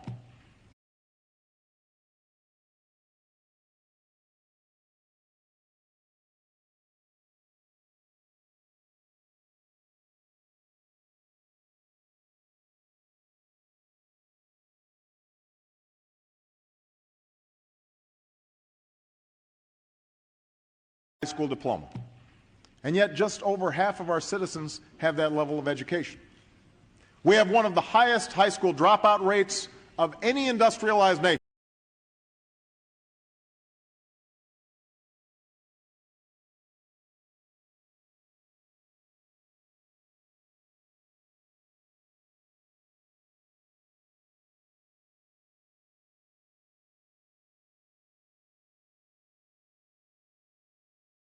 Dropout rates of any industrialized nation, and half of the students who begin college never finish. This is a prescription for economic decline, because we know the countries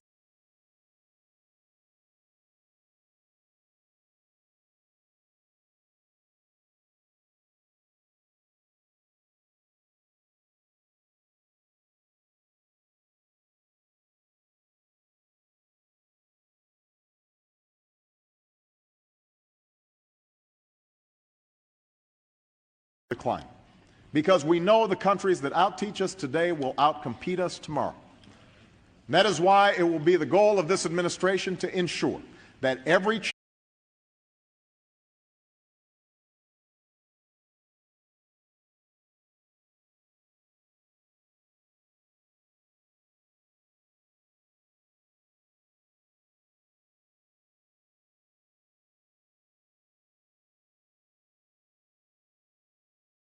administration to ensure that every child has access to a complete and competitive education from the day they are born to the day they begin a career.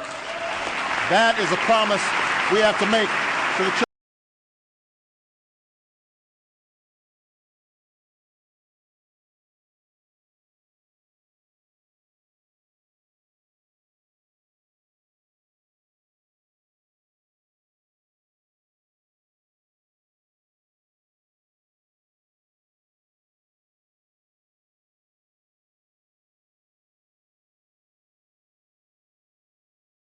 That is a promise we have to make to the children of America.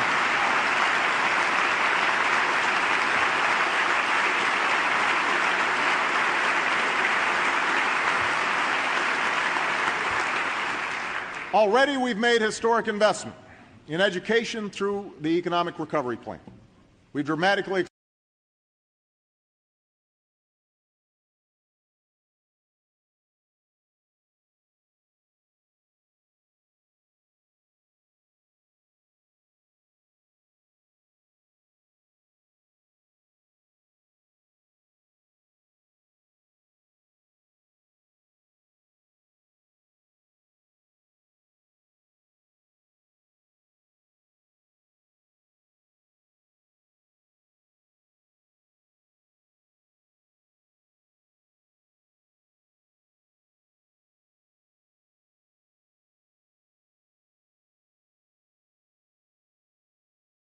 recovery plan.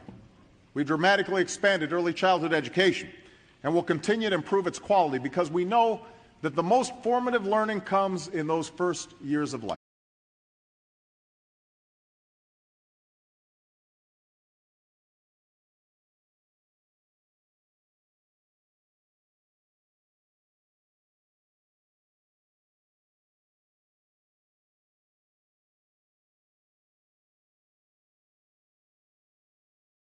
Learning comes in those first years of life. We've made college affordable for nearly 7 million more students. 7 million. And we have provided the resources necessary to prevent painful cuts and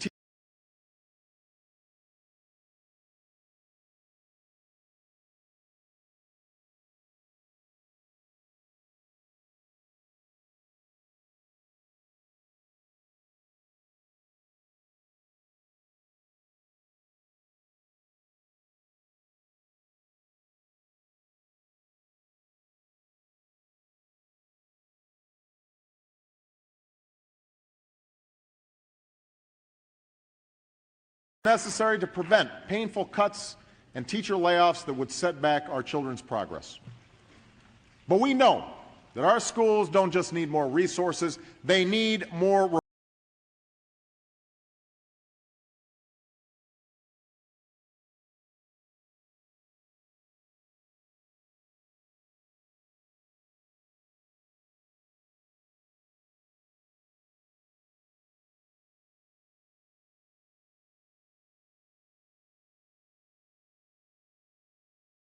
resources, they need more reform. And that is why this budget creates new incentives for teacher performance, pathways for advancement, and reward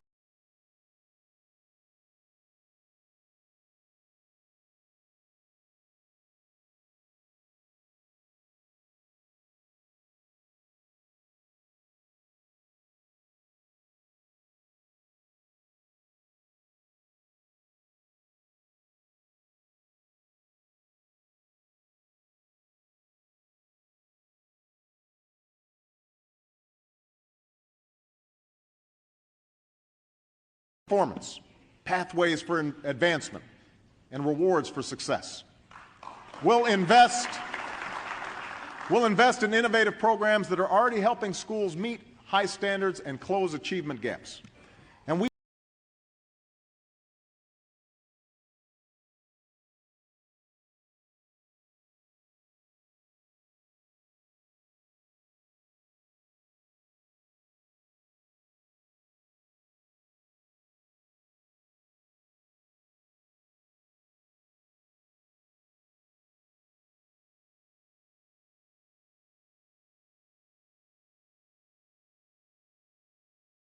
standards and close achievement gaps. And we will expand our commitment to charter schools. It is our responsibility as lawmakers and as educators to make the system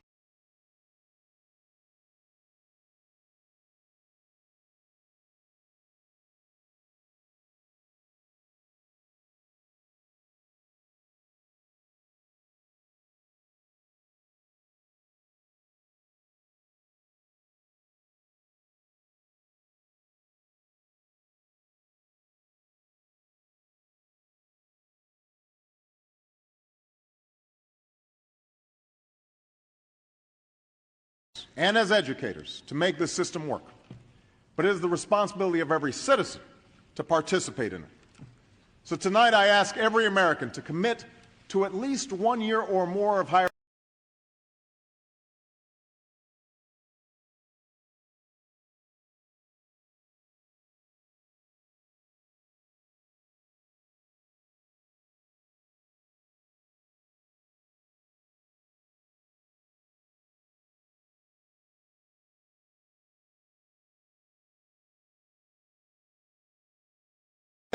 to at least 1 year or more of higher education or career training.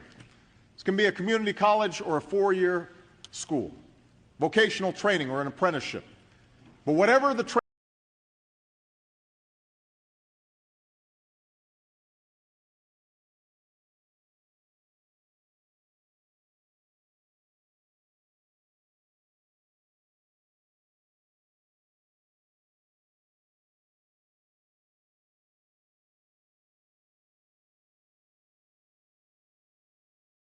apprenticeship.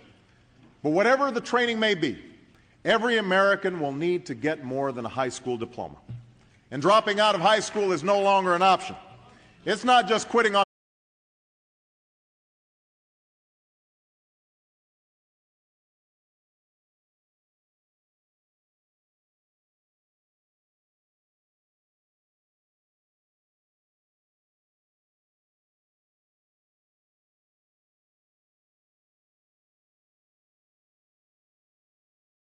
longer an option. It's not just quitting on yourself, it's quitting on your country. And this country needs and values the talents of every American.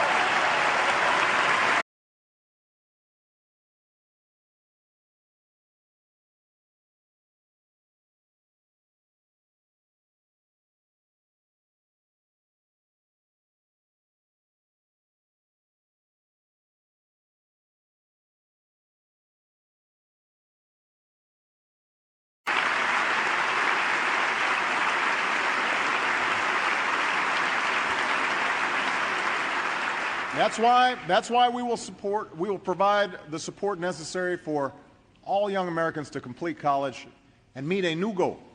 By 2020, America will once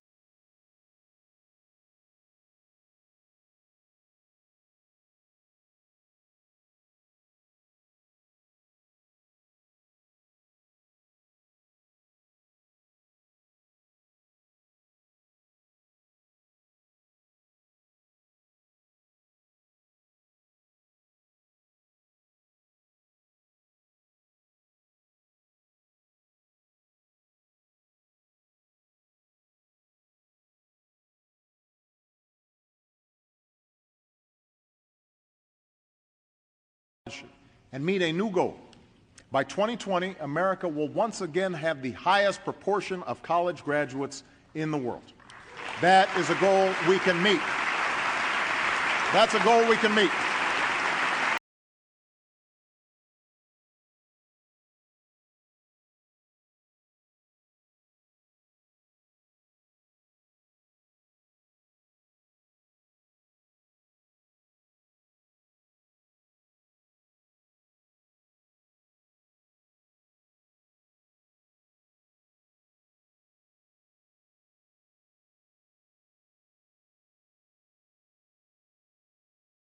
That's a goal we can meet.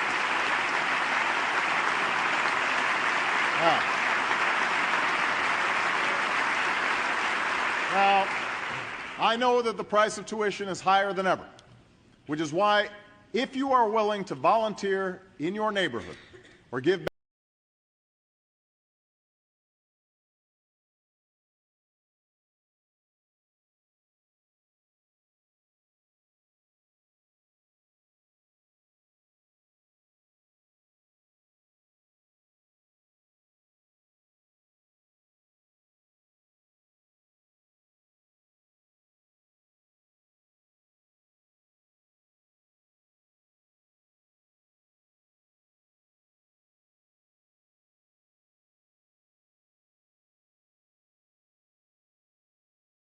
volunteer in your neighborhood or give back to your community or serve your country, we will make sure that you can afford a higher education.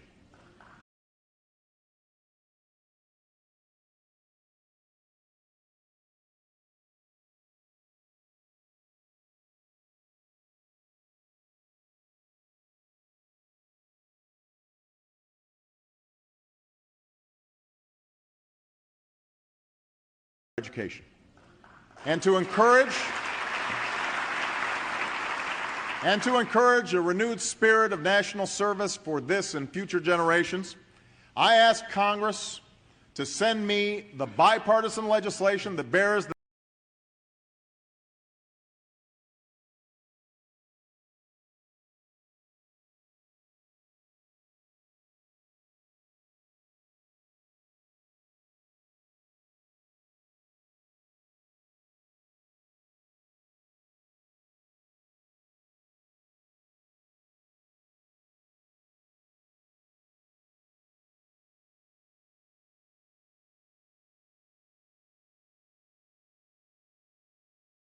the bipartisan legislation that bears the name of Senator Orrin Hatch as well as an American who has never stopped asking what he can do for his country, Senator Edward Kennedy.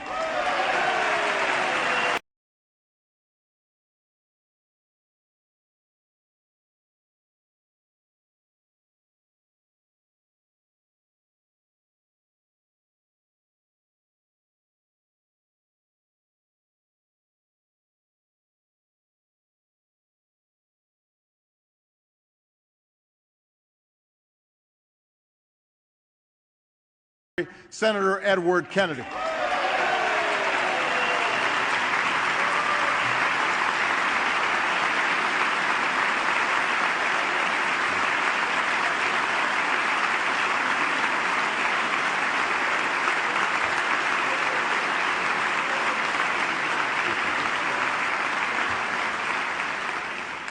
These education policies will open the doors of opportunity for our children.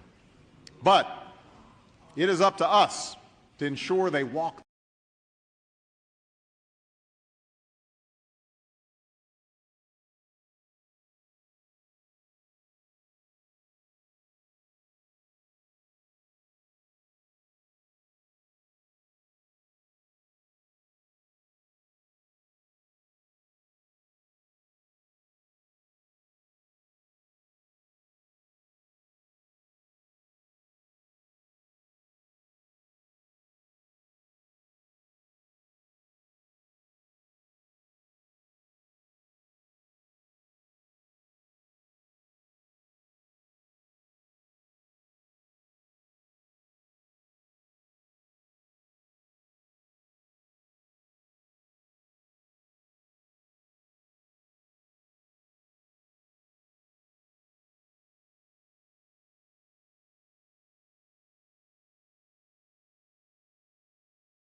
It is up to us to ensure they walk through them.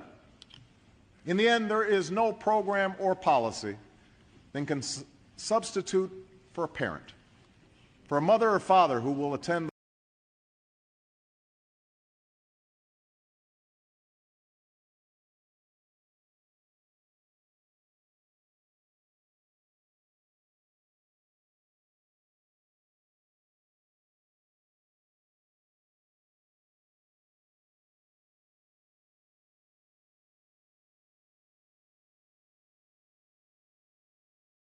for a mother or father who will attend those parent-teacher conferences, or help with homework, or turn off the TV, put away the video games, read to their child.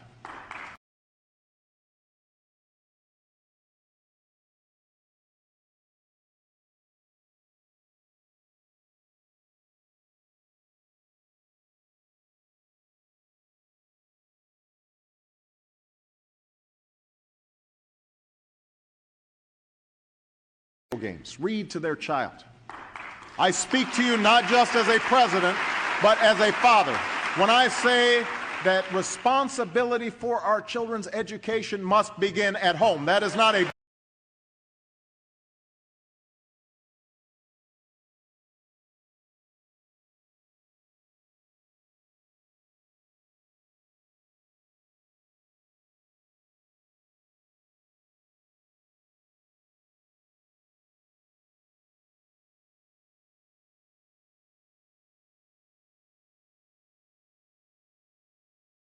education must begin at home. That is not a Democratic issue or a Republican issue. That's an American issue.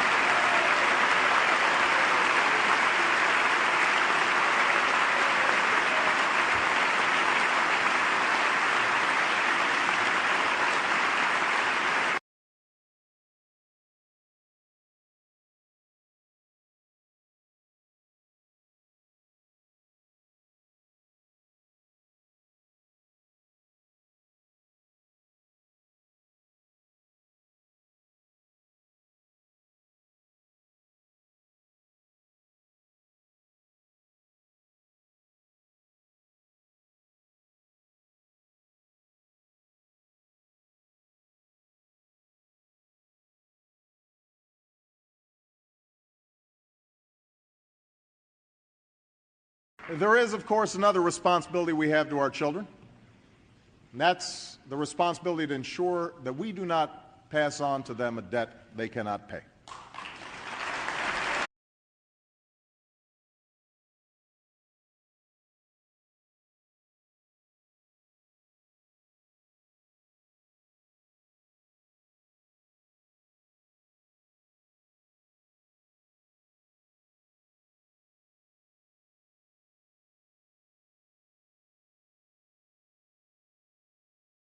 Cannot pay. That is critical.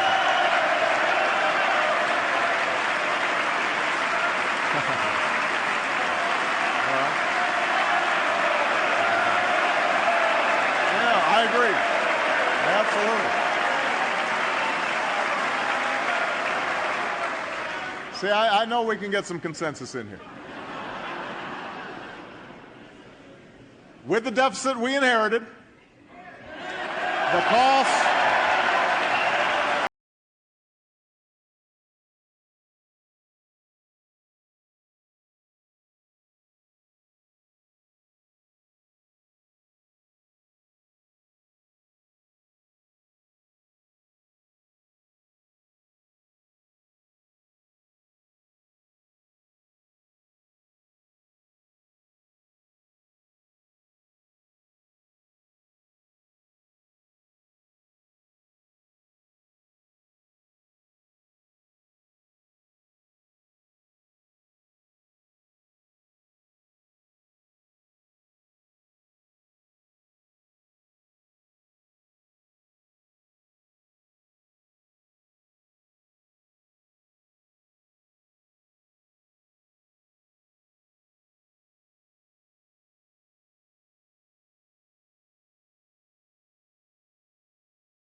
cost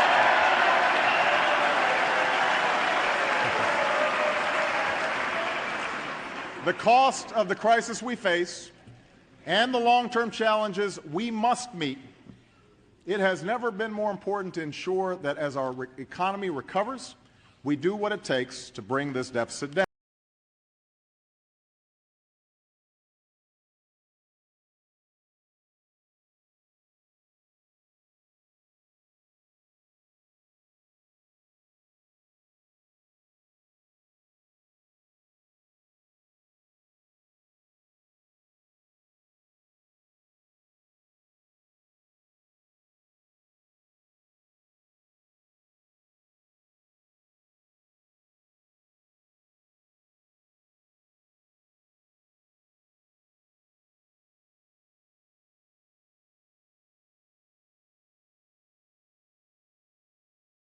What it takes to bring this deficit down.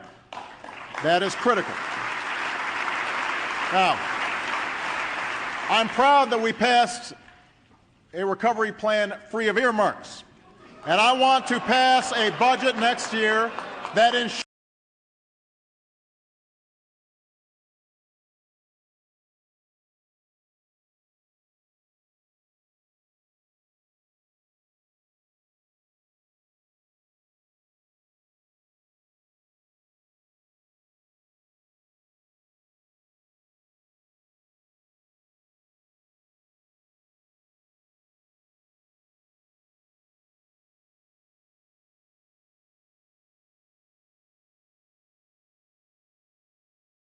to pass a budget next year that ensures that each dollar we spend reflects only our most important national priorities.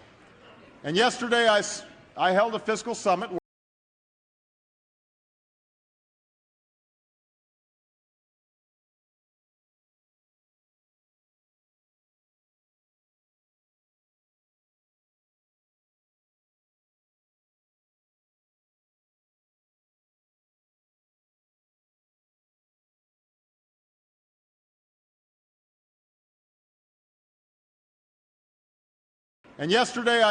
I held a fiscal summit where I pledged to cut the deficit in half by the end of my first term in office.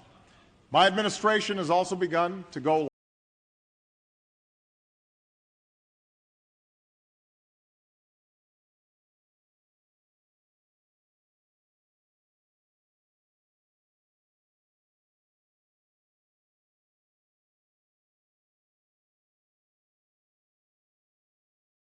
My administration has also begun to go line by line through the federal budget in order to eliminate wasteful and ineffective programs.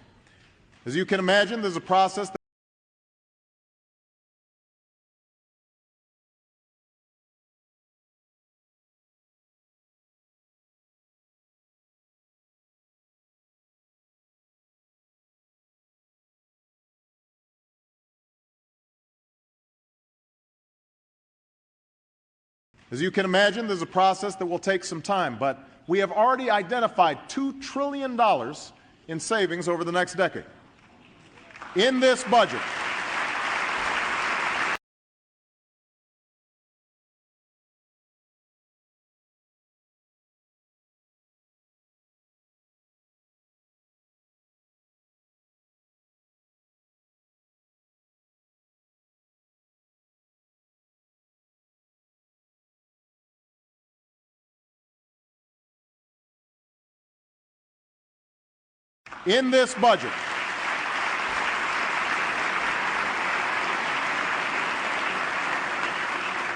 In this budget, we will end education programs that don't work and end direct payments to large agribusiness that don't need them.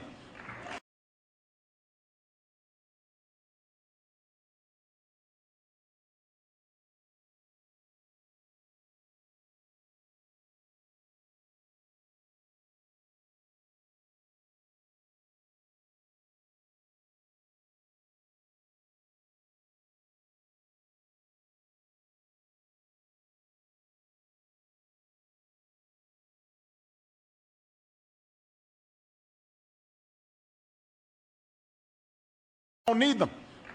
We'll eliminate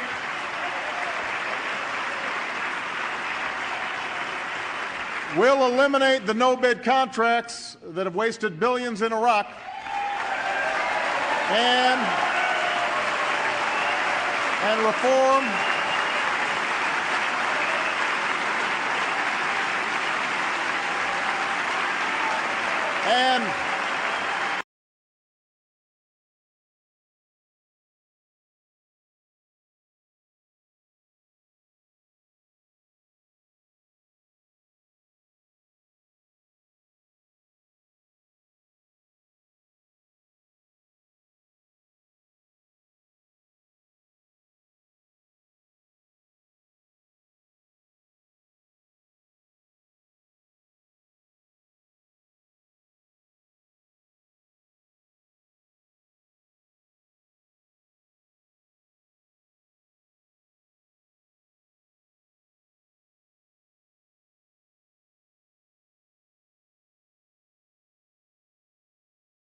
and reform our defense budgets so that we're not paying for Cold War era weapon systems we don't use.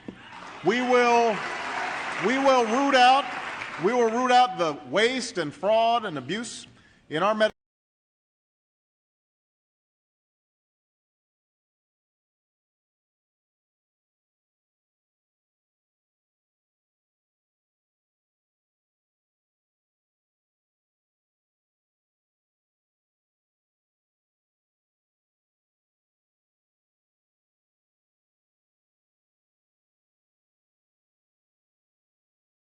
waste and fraud and abuse in our Medicare program that doesn't make our seniors any healthier. We will restore a sense of fairness and balance to our tax code by finally ending the tax breaks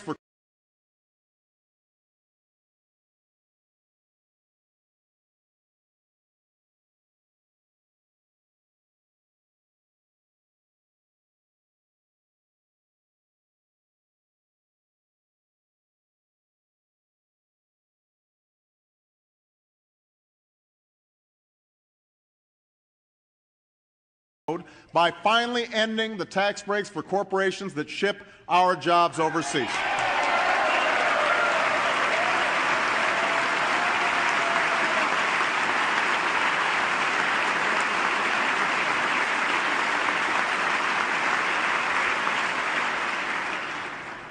In order to save our children from a future of debt, we will also end the tax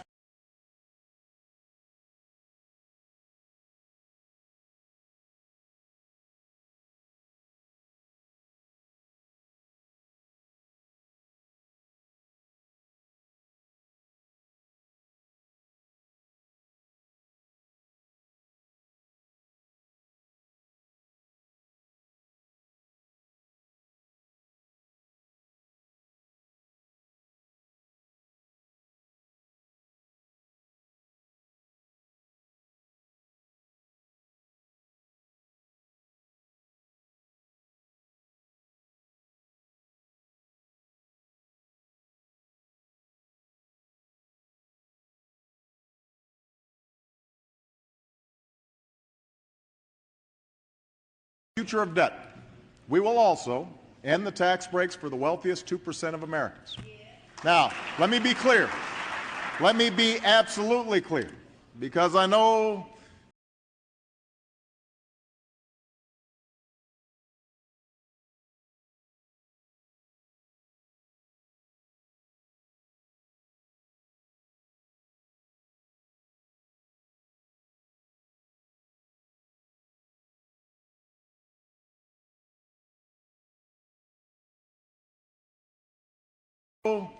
you'll end up hearing some of the same claims that rolling back these tax breaks means a massive tax increase on the American people. If your family earns less than $250,000 a year,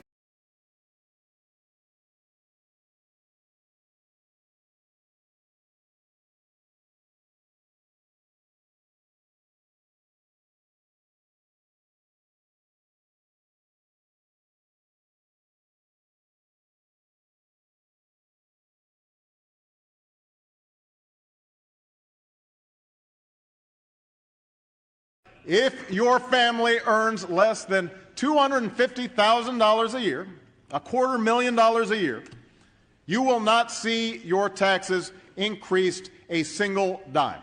I repeat, not one single dime.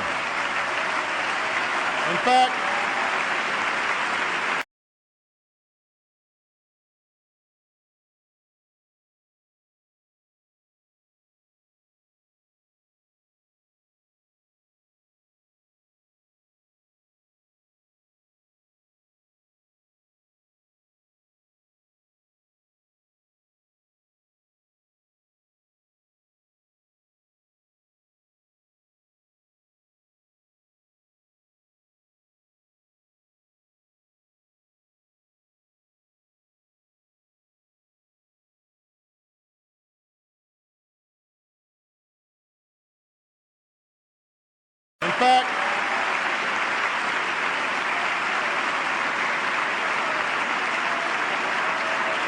not a dime.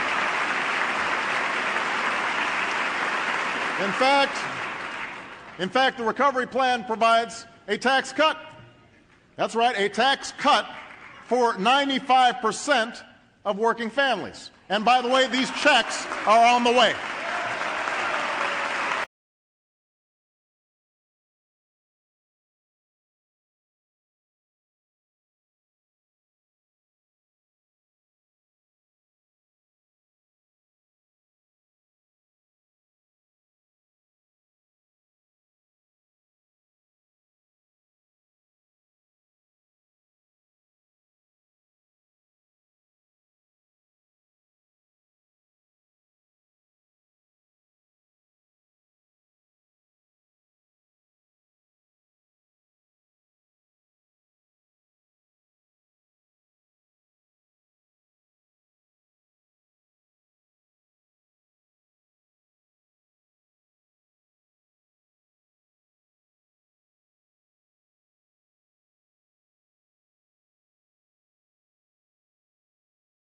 Checks are on the way.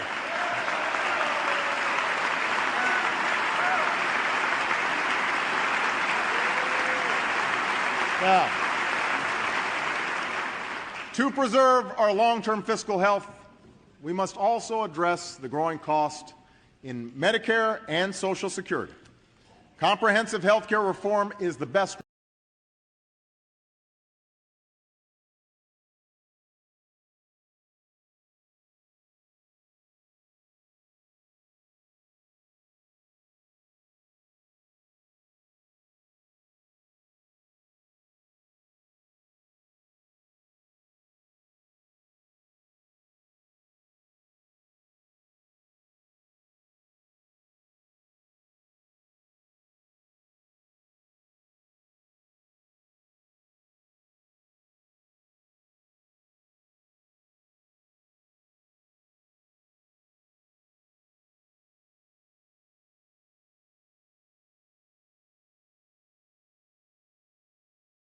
Comprehensive health care reform is the best way to strengthen Medicare for years to come. And we must also begin a conversation on how to do the same for Social Security while creating tax-free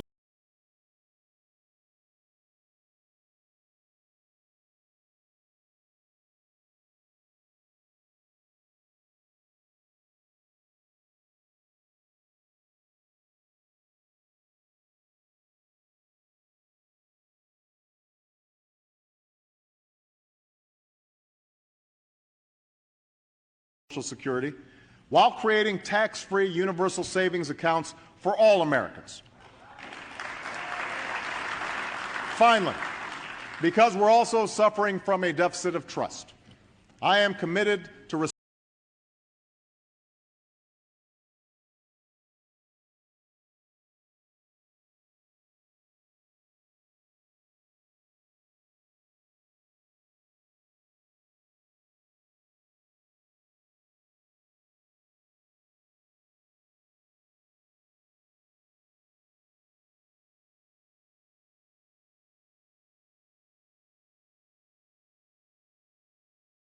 deficit of trust. I am committed to restoring a sense of honesty and accountability to our budget. That is why this budget looks ahead 10 years and accounts for spending that was left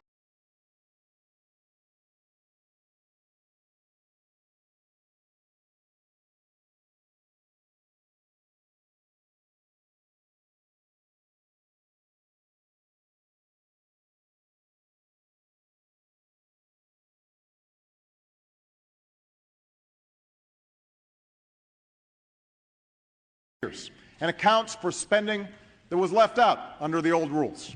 And for the first time, that includes the full cost of fighting in Iraq and Afghanistan. For 7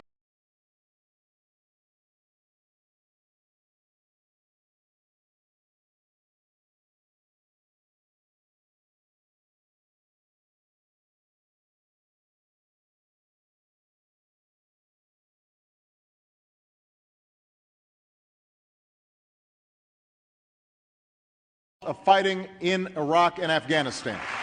For 7 years, we've been a nation at war. No longer will we hide its price.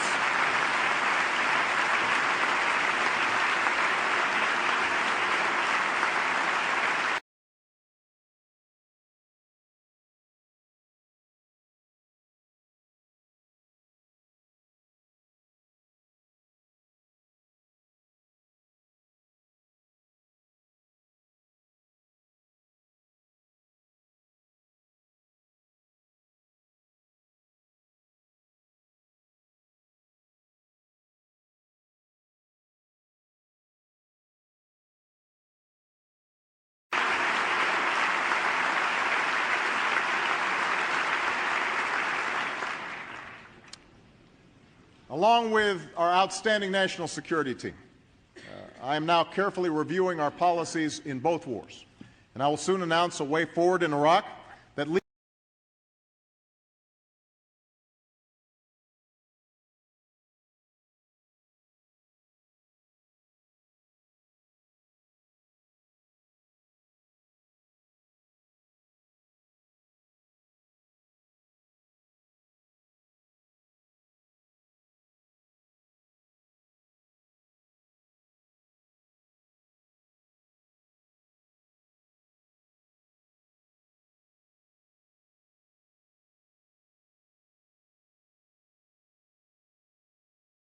announce a way forward in Iraq that leaves Iraq to its people and responsibly ends this war.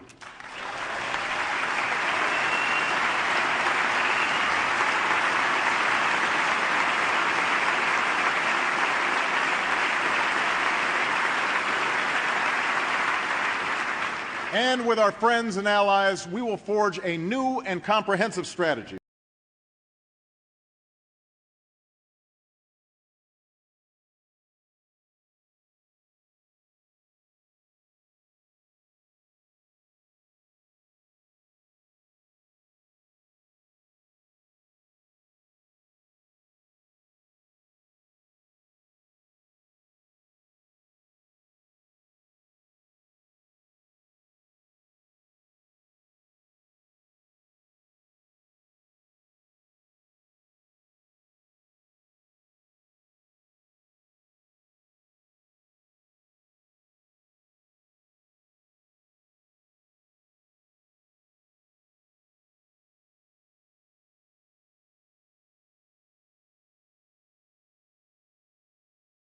forge a new and comprehensive strategy for Afghanistan and Pakistan to defeat al-Qaeda and combat extremism, because I will not allow terrorists to plot against the American people from safe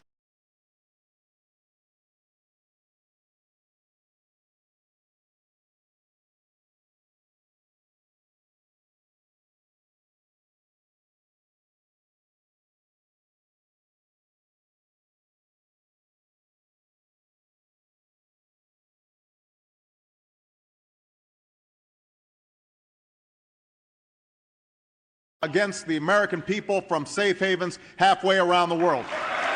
We will not allow it.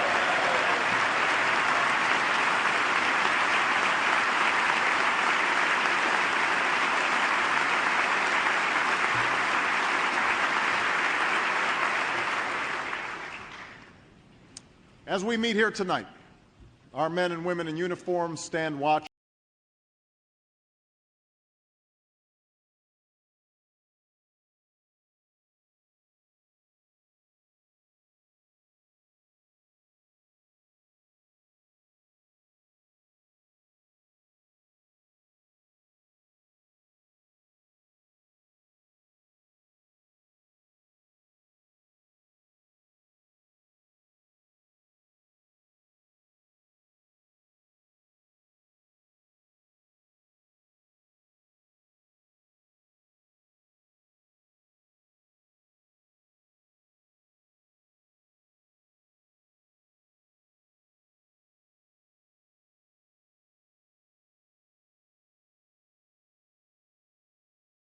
Our men and women in uniform stand watch abroad, and more are readying to deploy. To each and every one of them, and to the families who bear the quiet burden of their absence, Americans are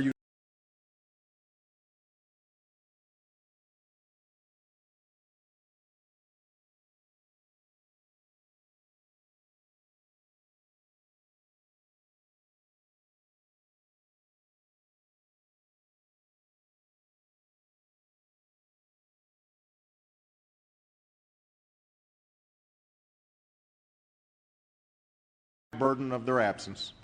Americans are united in sending one message. We honor your service. We are inspired by your sacrifice, and you have our unyielding support.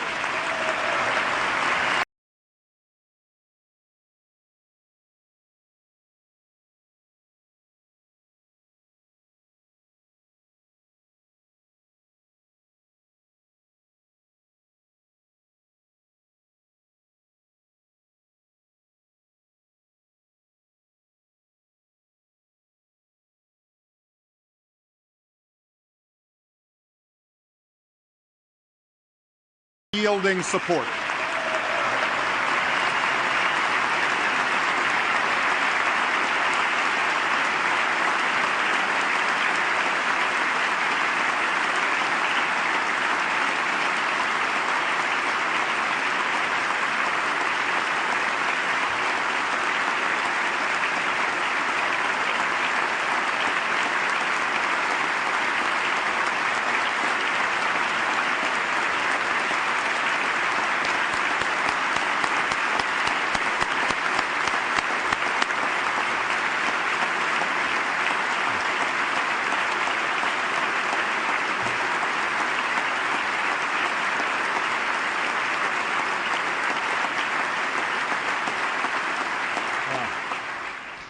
To relieve the strain on our forces, my budget increases the number of our soldiers and Marines.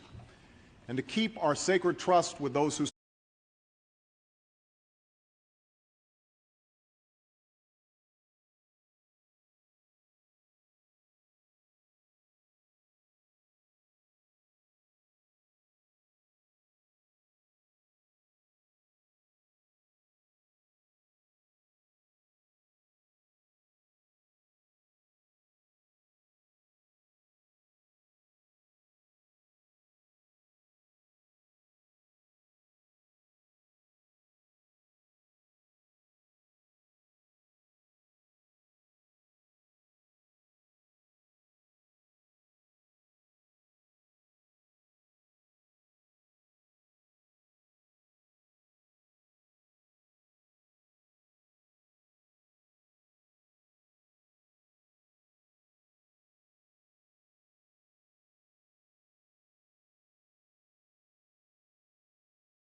and to keep our sacred trust with those who serve.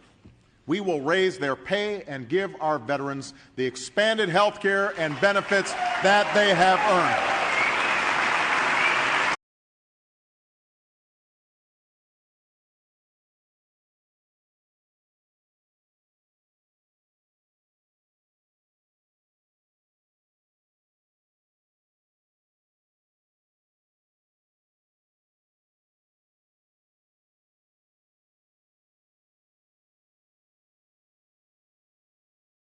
To overcome extremism, we must also be vigilant in upholding the values our troops defend, because there is no force in the world more powerful than the example of America.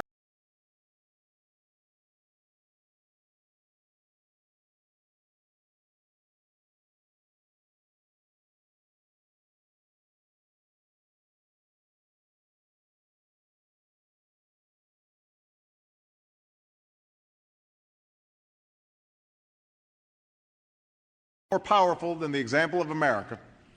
And that is why I have ordered the closing of the detention center at Guantanamo Bay and will seek swift and certain justice for captured terrorists.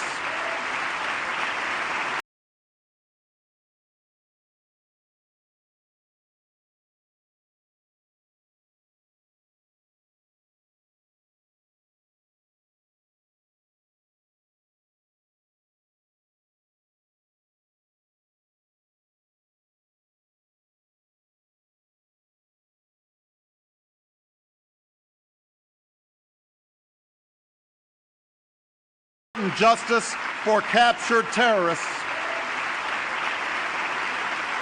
Because living our values doesn't make us weaker, it makes us safer, and it makes us stronger.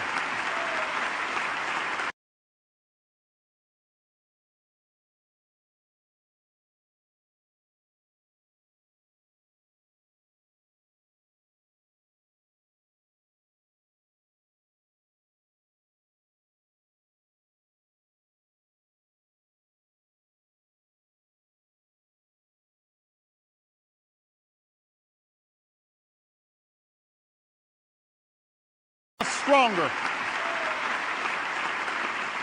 And that is why I can stand here tonight and say without exception or equivocation that the United States of America does not torture. We can make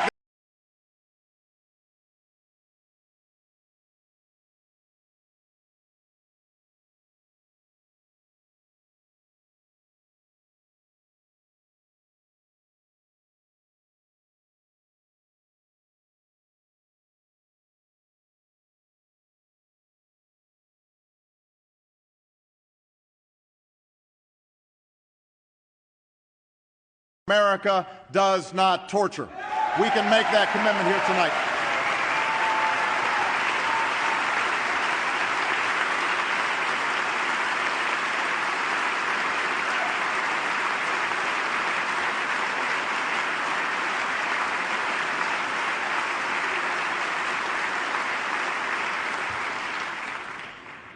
In words and deeds, we are showing the world that a new era of engagement has begun.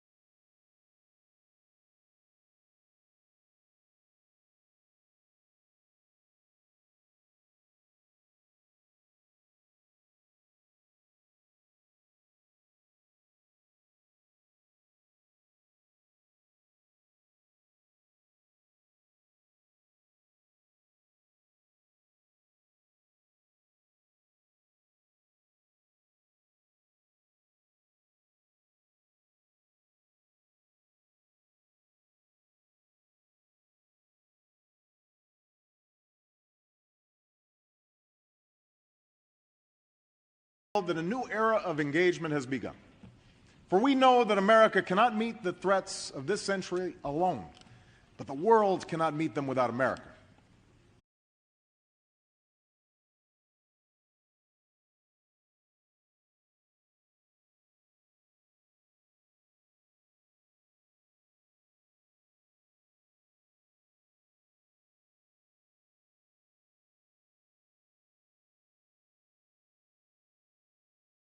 America. We cannot shun the negotiating table, nor ignore the foes or forces that could do us harm. We are instead called to move forward with the sense of confidence and candor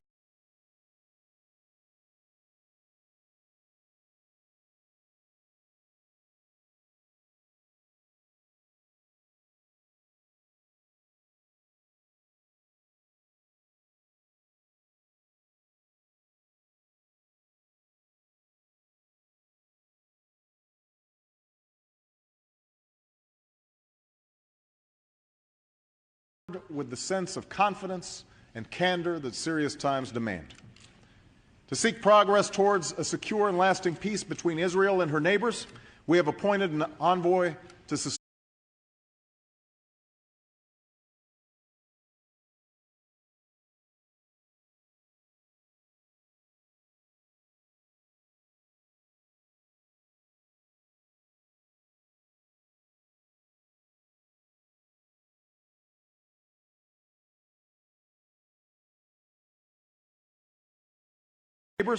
we have appointed an envoy to sustain our effort to meet the challenges of the 21st century, from terrorism to nuclear proliferation, from pandemic disease to cyber threats to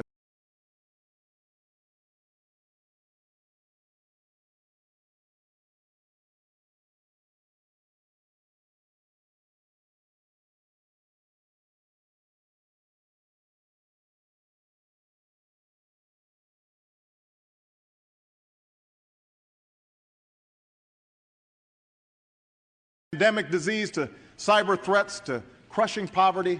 We will strengthen old alliances, forge new ones, and use all elements of our national power.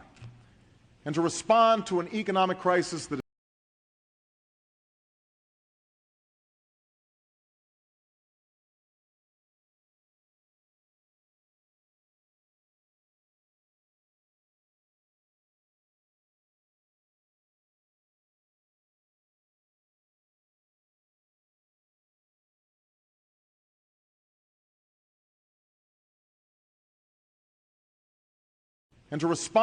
economic crisis that is global in scope.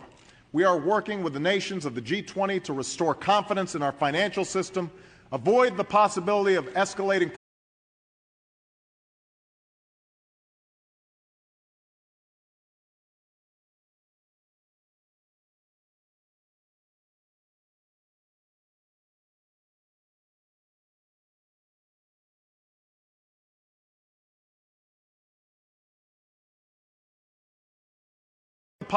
of escalating protectionism and spur demand for American goods in markets across the globe. For the world depends on us having a strong economy, just as our economy depends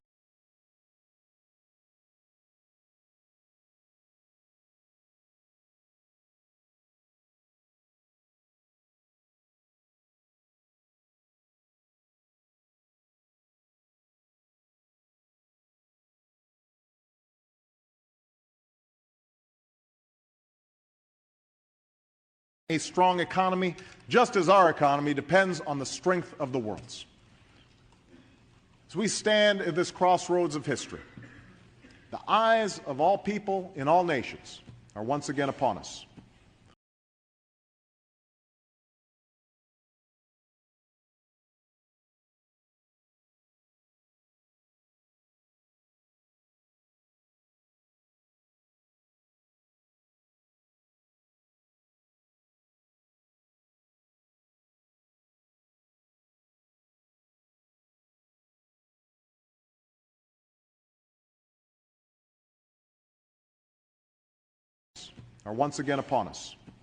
Watching to see what we do with this moment, waiting for us to lead.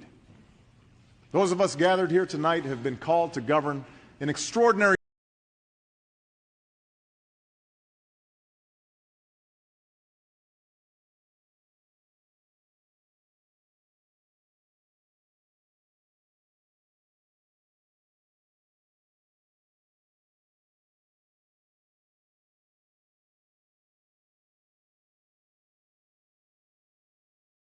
called to govern an extraordinary times. It is a tremendous burden, but also a great privilege. one that has been entrusted to few generations of Americans.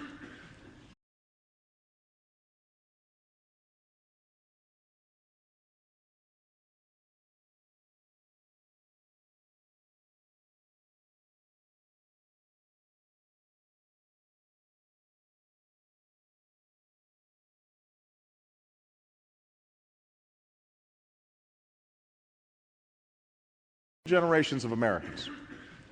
For in our hands lies the ability to shape our world, for good or for ill. I know that it's easy to lose sight of this truth, to become cynical and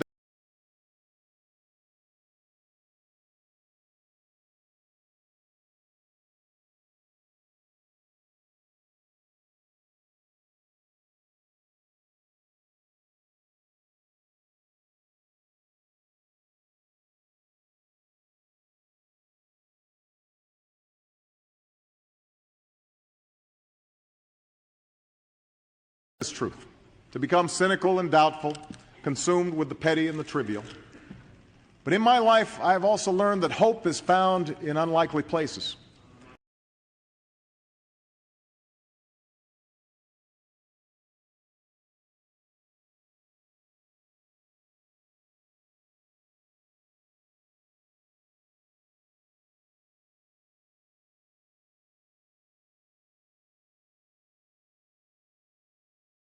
Hope is found in unlikely places. That inspiration often comes not from those with the most power or celebrity, but from the dreams and aspirations of ordinary Americans who are anything but.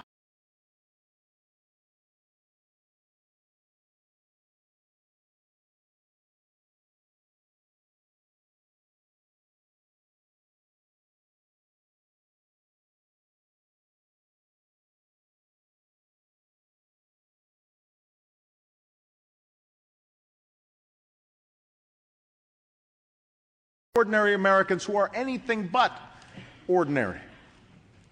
I think of Leonard Abbas, a bank president from Miami who reportedly cashed out of his company, took a $60 million bonus.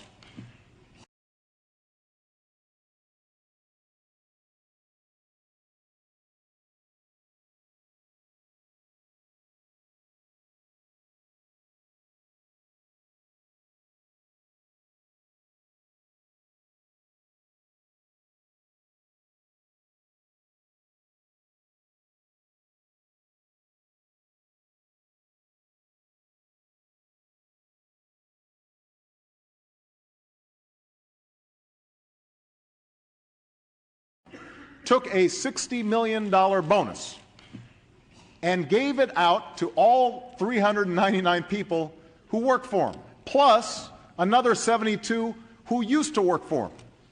He didn't tell anyone. But when the local news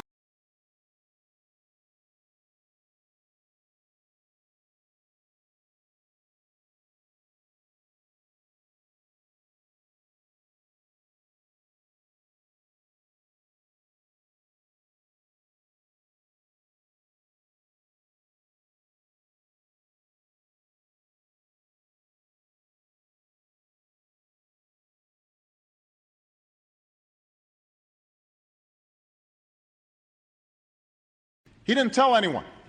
But when the local newspaper found out, he simply said, "I knew some of these people since I was 7 years old. It didn't feel right getting the money."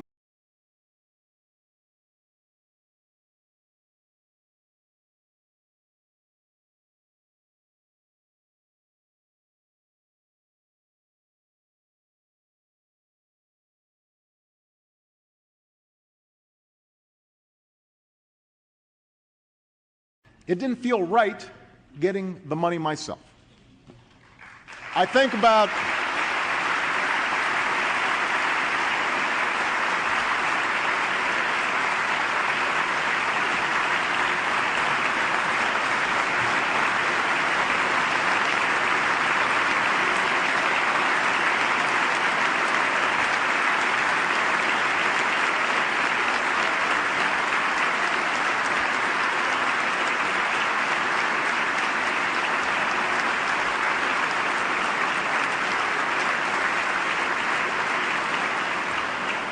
I think about Greensburg, Kansas, a town that was completely destroyed by a tornado.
Completely destroyed by a tornado, but is being rebuilt by its residents as a global example of how clean energy can power an entire community.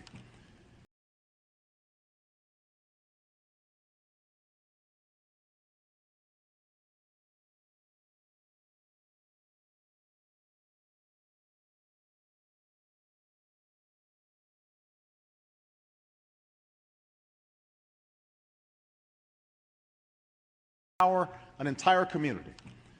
How it can bring jobs and businesses to a place where piles of bricks and rubble once lay. The tragedy was terrible, said one of the men who helped them rebuild. But the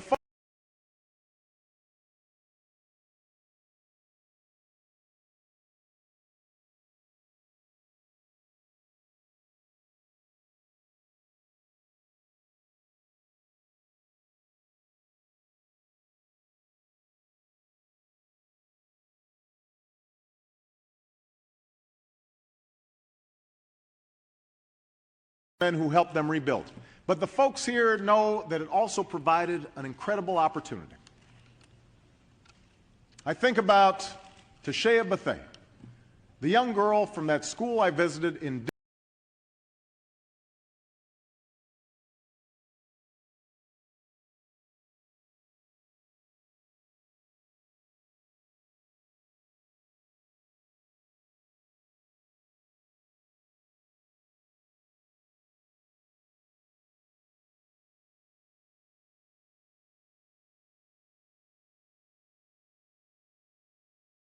girl from that school I visited in Dillon, South Carolina, the place where the ceilings leak, the paint peels off the walls, and they have to stop teaching 6 times a day because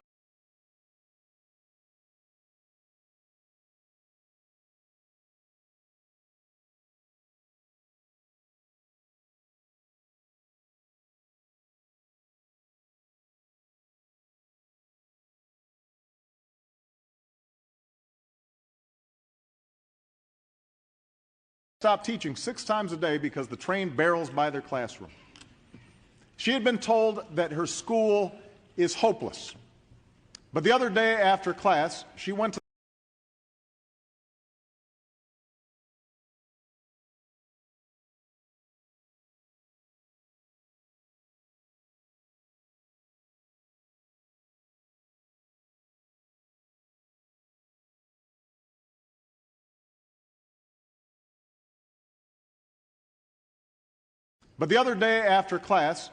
the public library and typed up a letter to the people sitting in this chamber.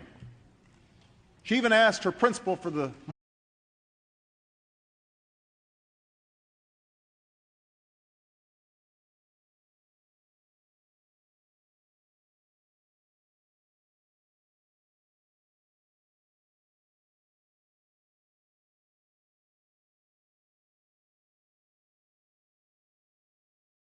She even asked her principal for the money to buy a stamp. The letter asks us for help and says, we are just students trying to become lawyers, doctors, congressmen like yourself.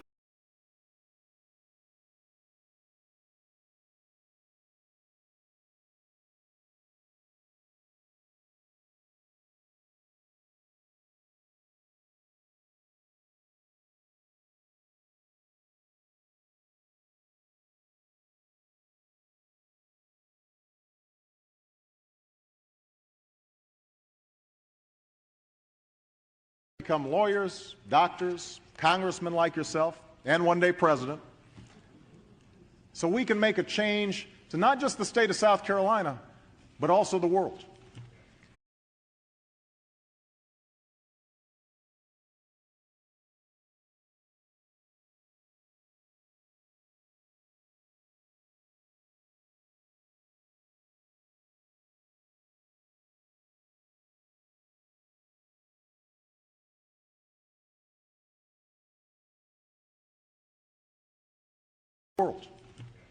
We are not quitters.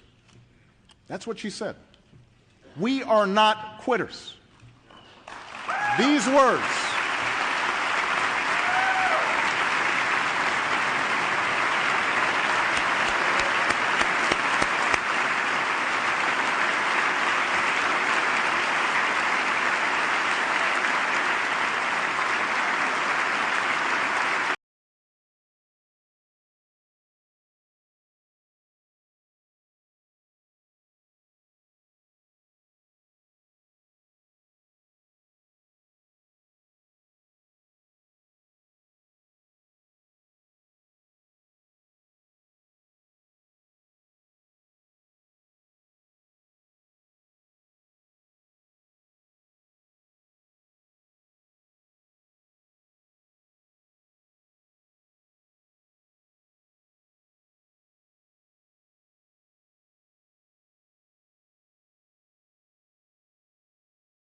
These words and these stories tell us something about the spirit of the people who sent us here. They tell us that even in the most trying times, amid the most difficult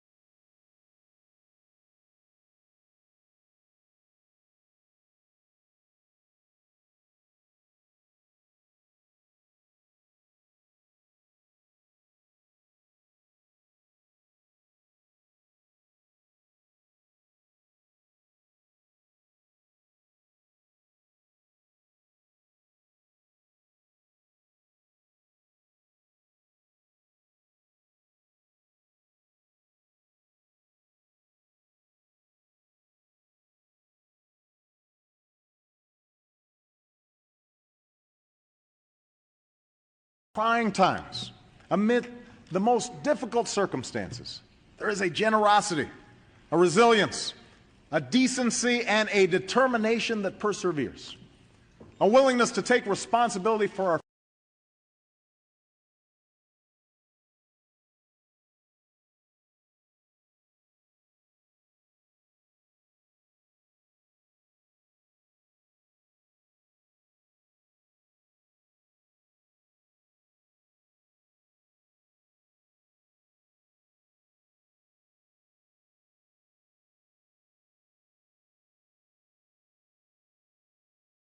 a willingness to take responsibility for our future and for posterity.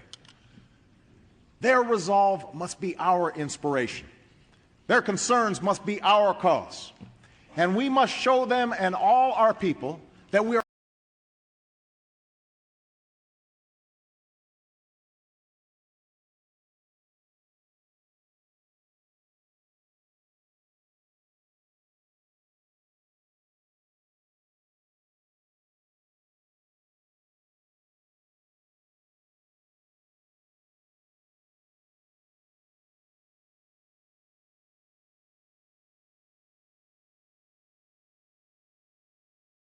show them and all our people that we are equal to the task before us.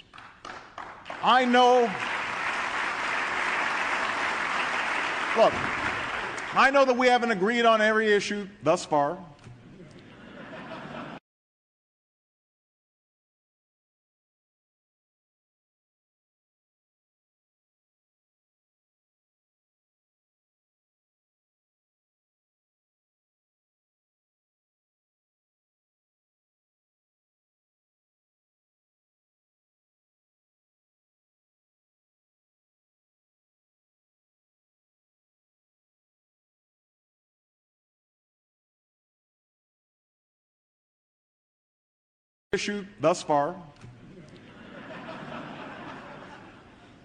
There are surely times in the future where we will part ways.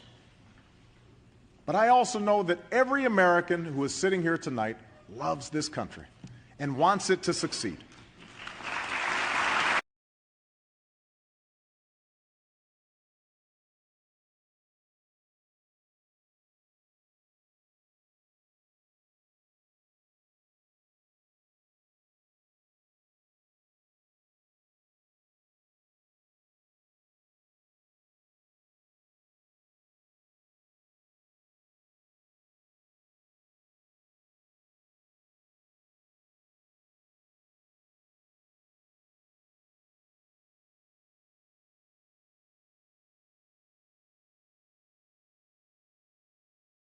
Country and wants it to succeed. I know that.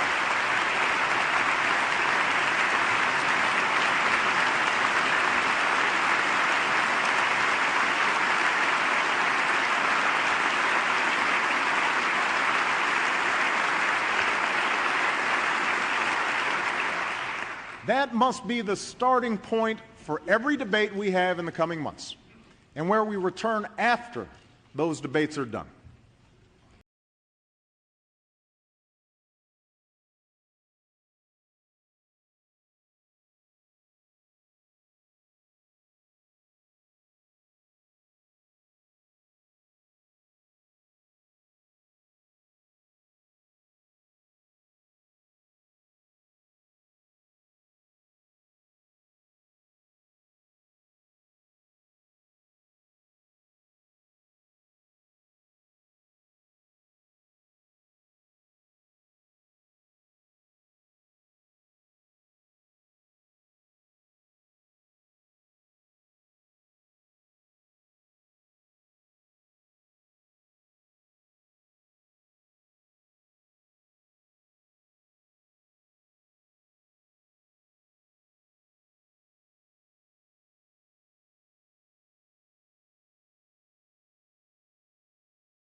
Debates are done. That is the foundation on which the American people expect us to build common ground. And if we do, if we come together and lift this nation from the depths of this crisis,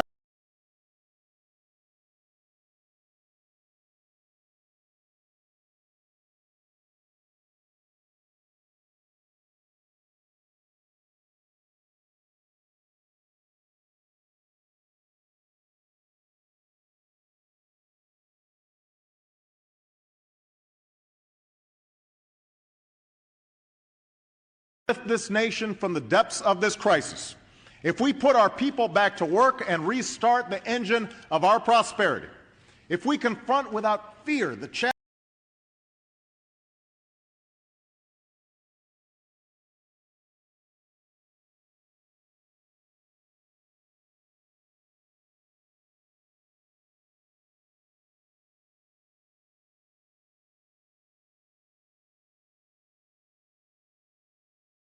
if we confront without fear the challenges of our time and summon that enduring spirit of an America that does not quit, then someday, years from now, our children can tell their children that this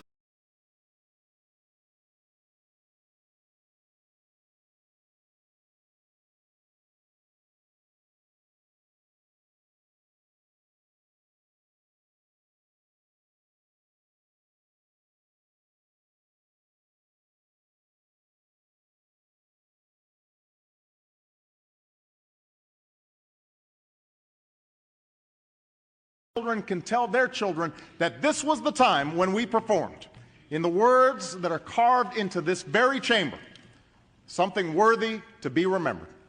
Thank you.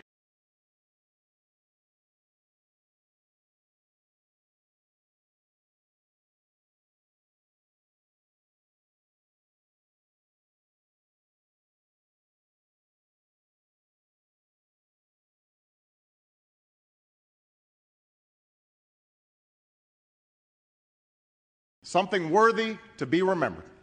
Thank you. God bless you. And may God bless the United States of America.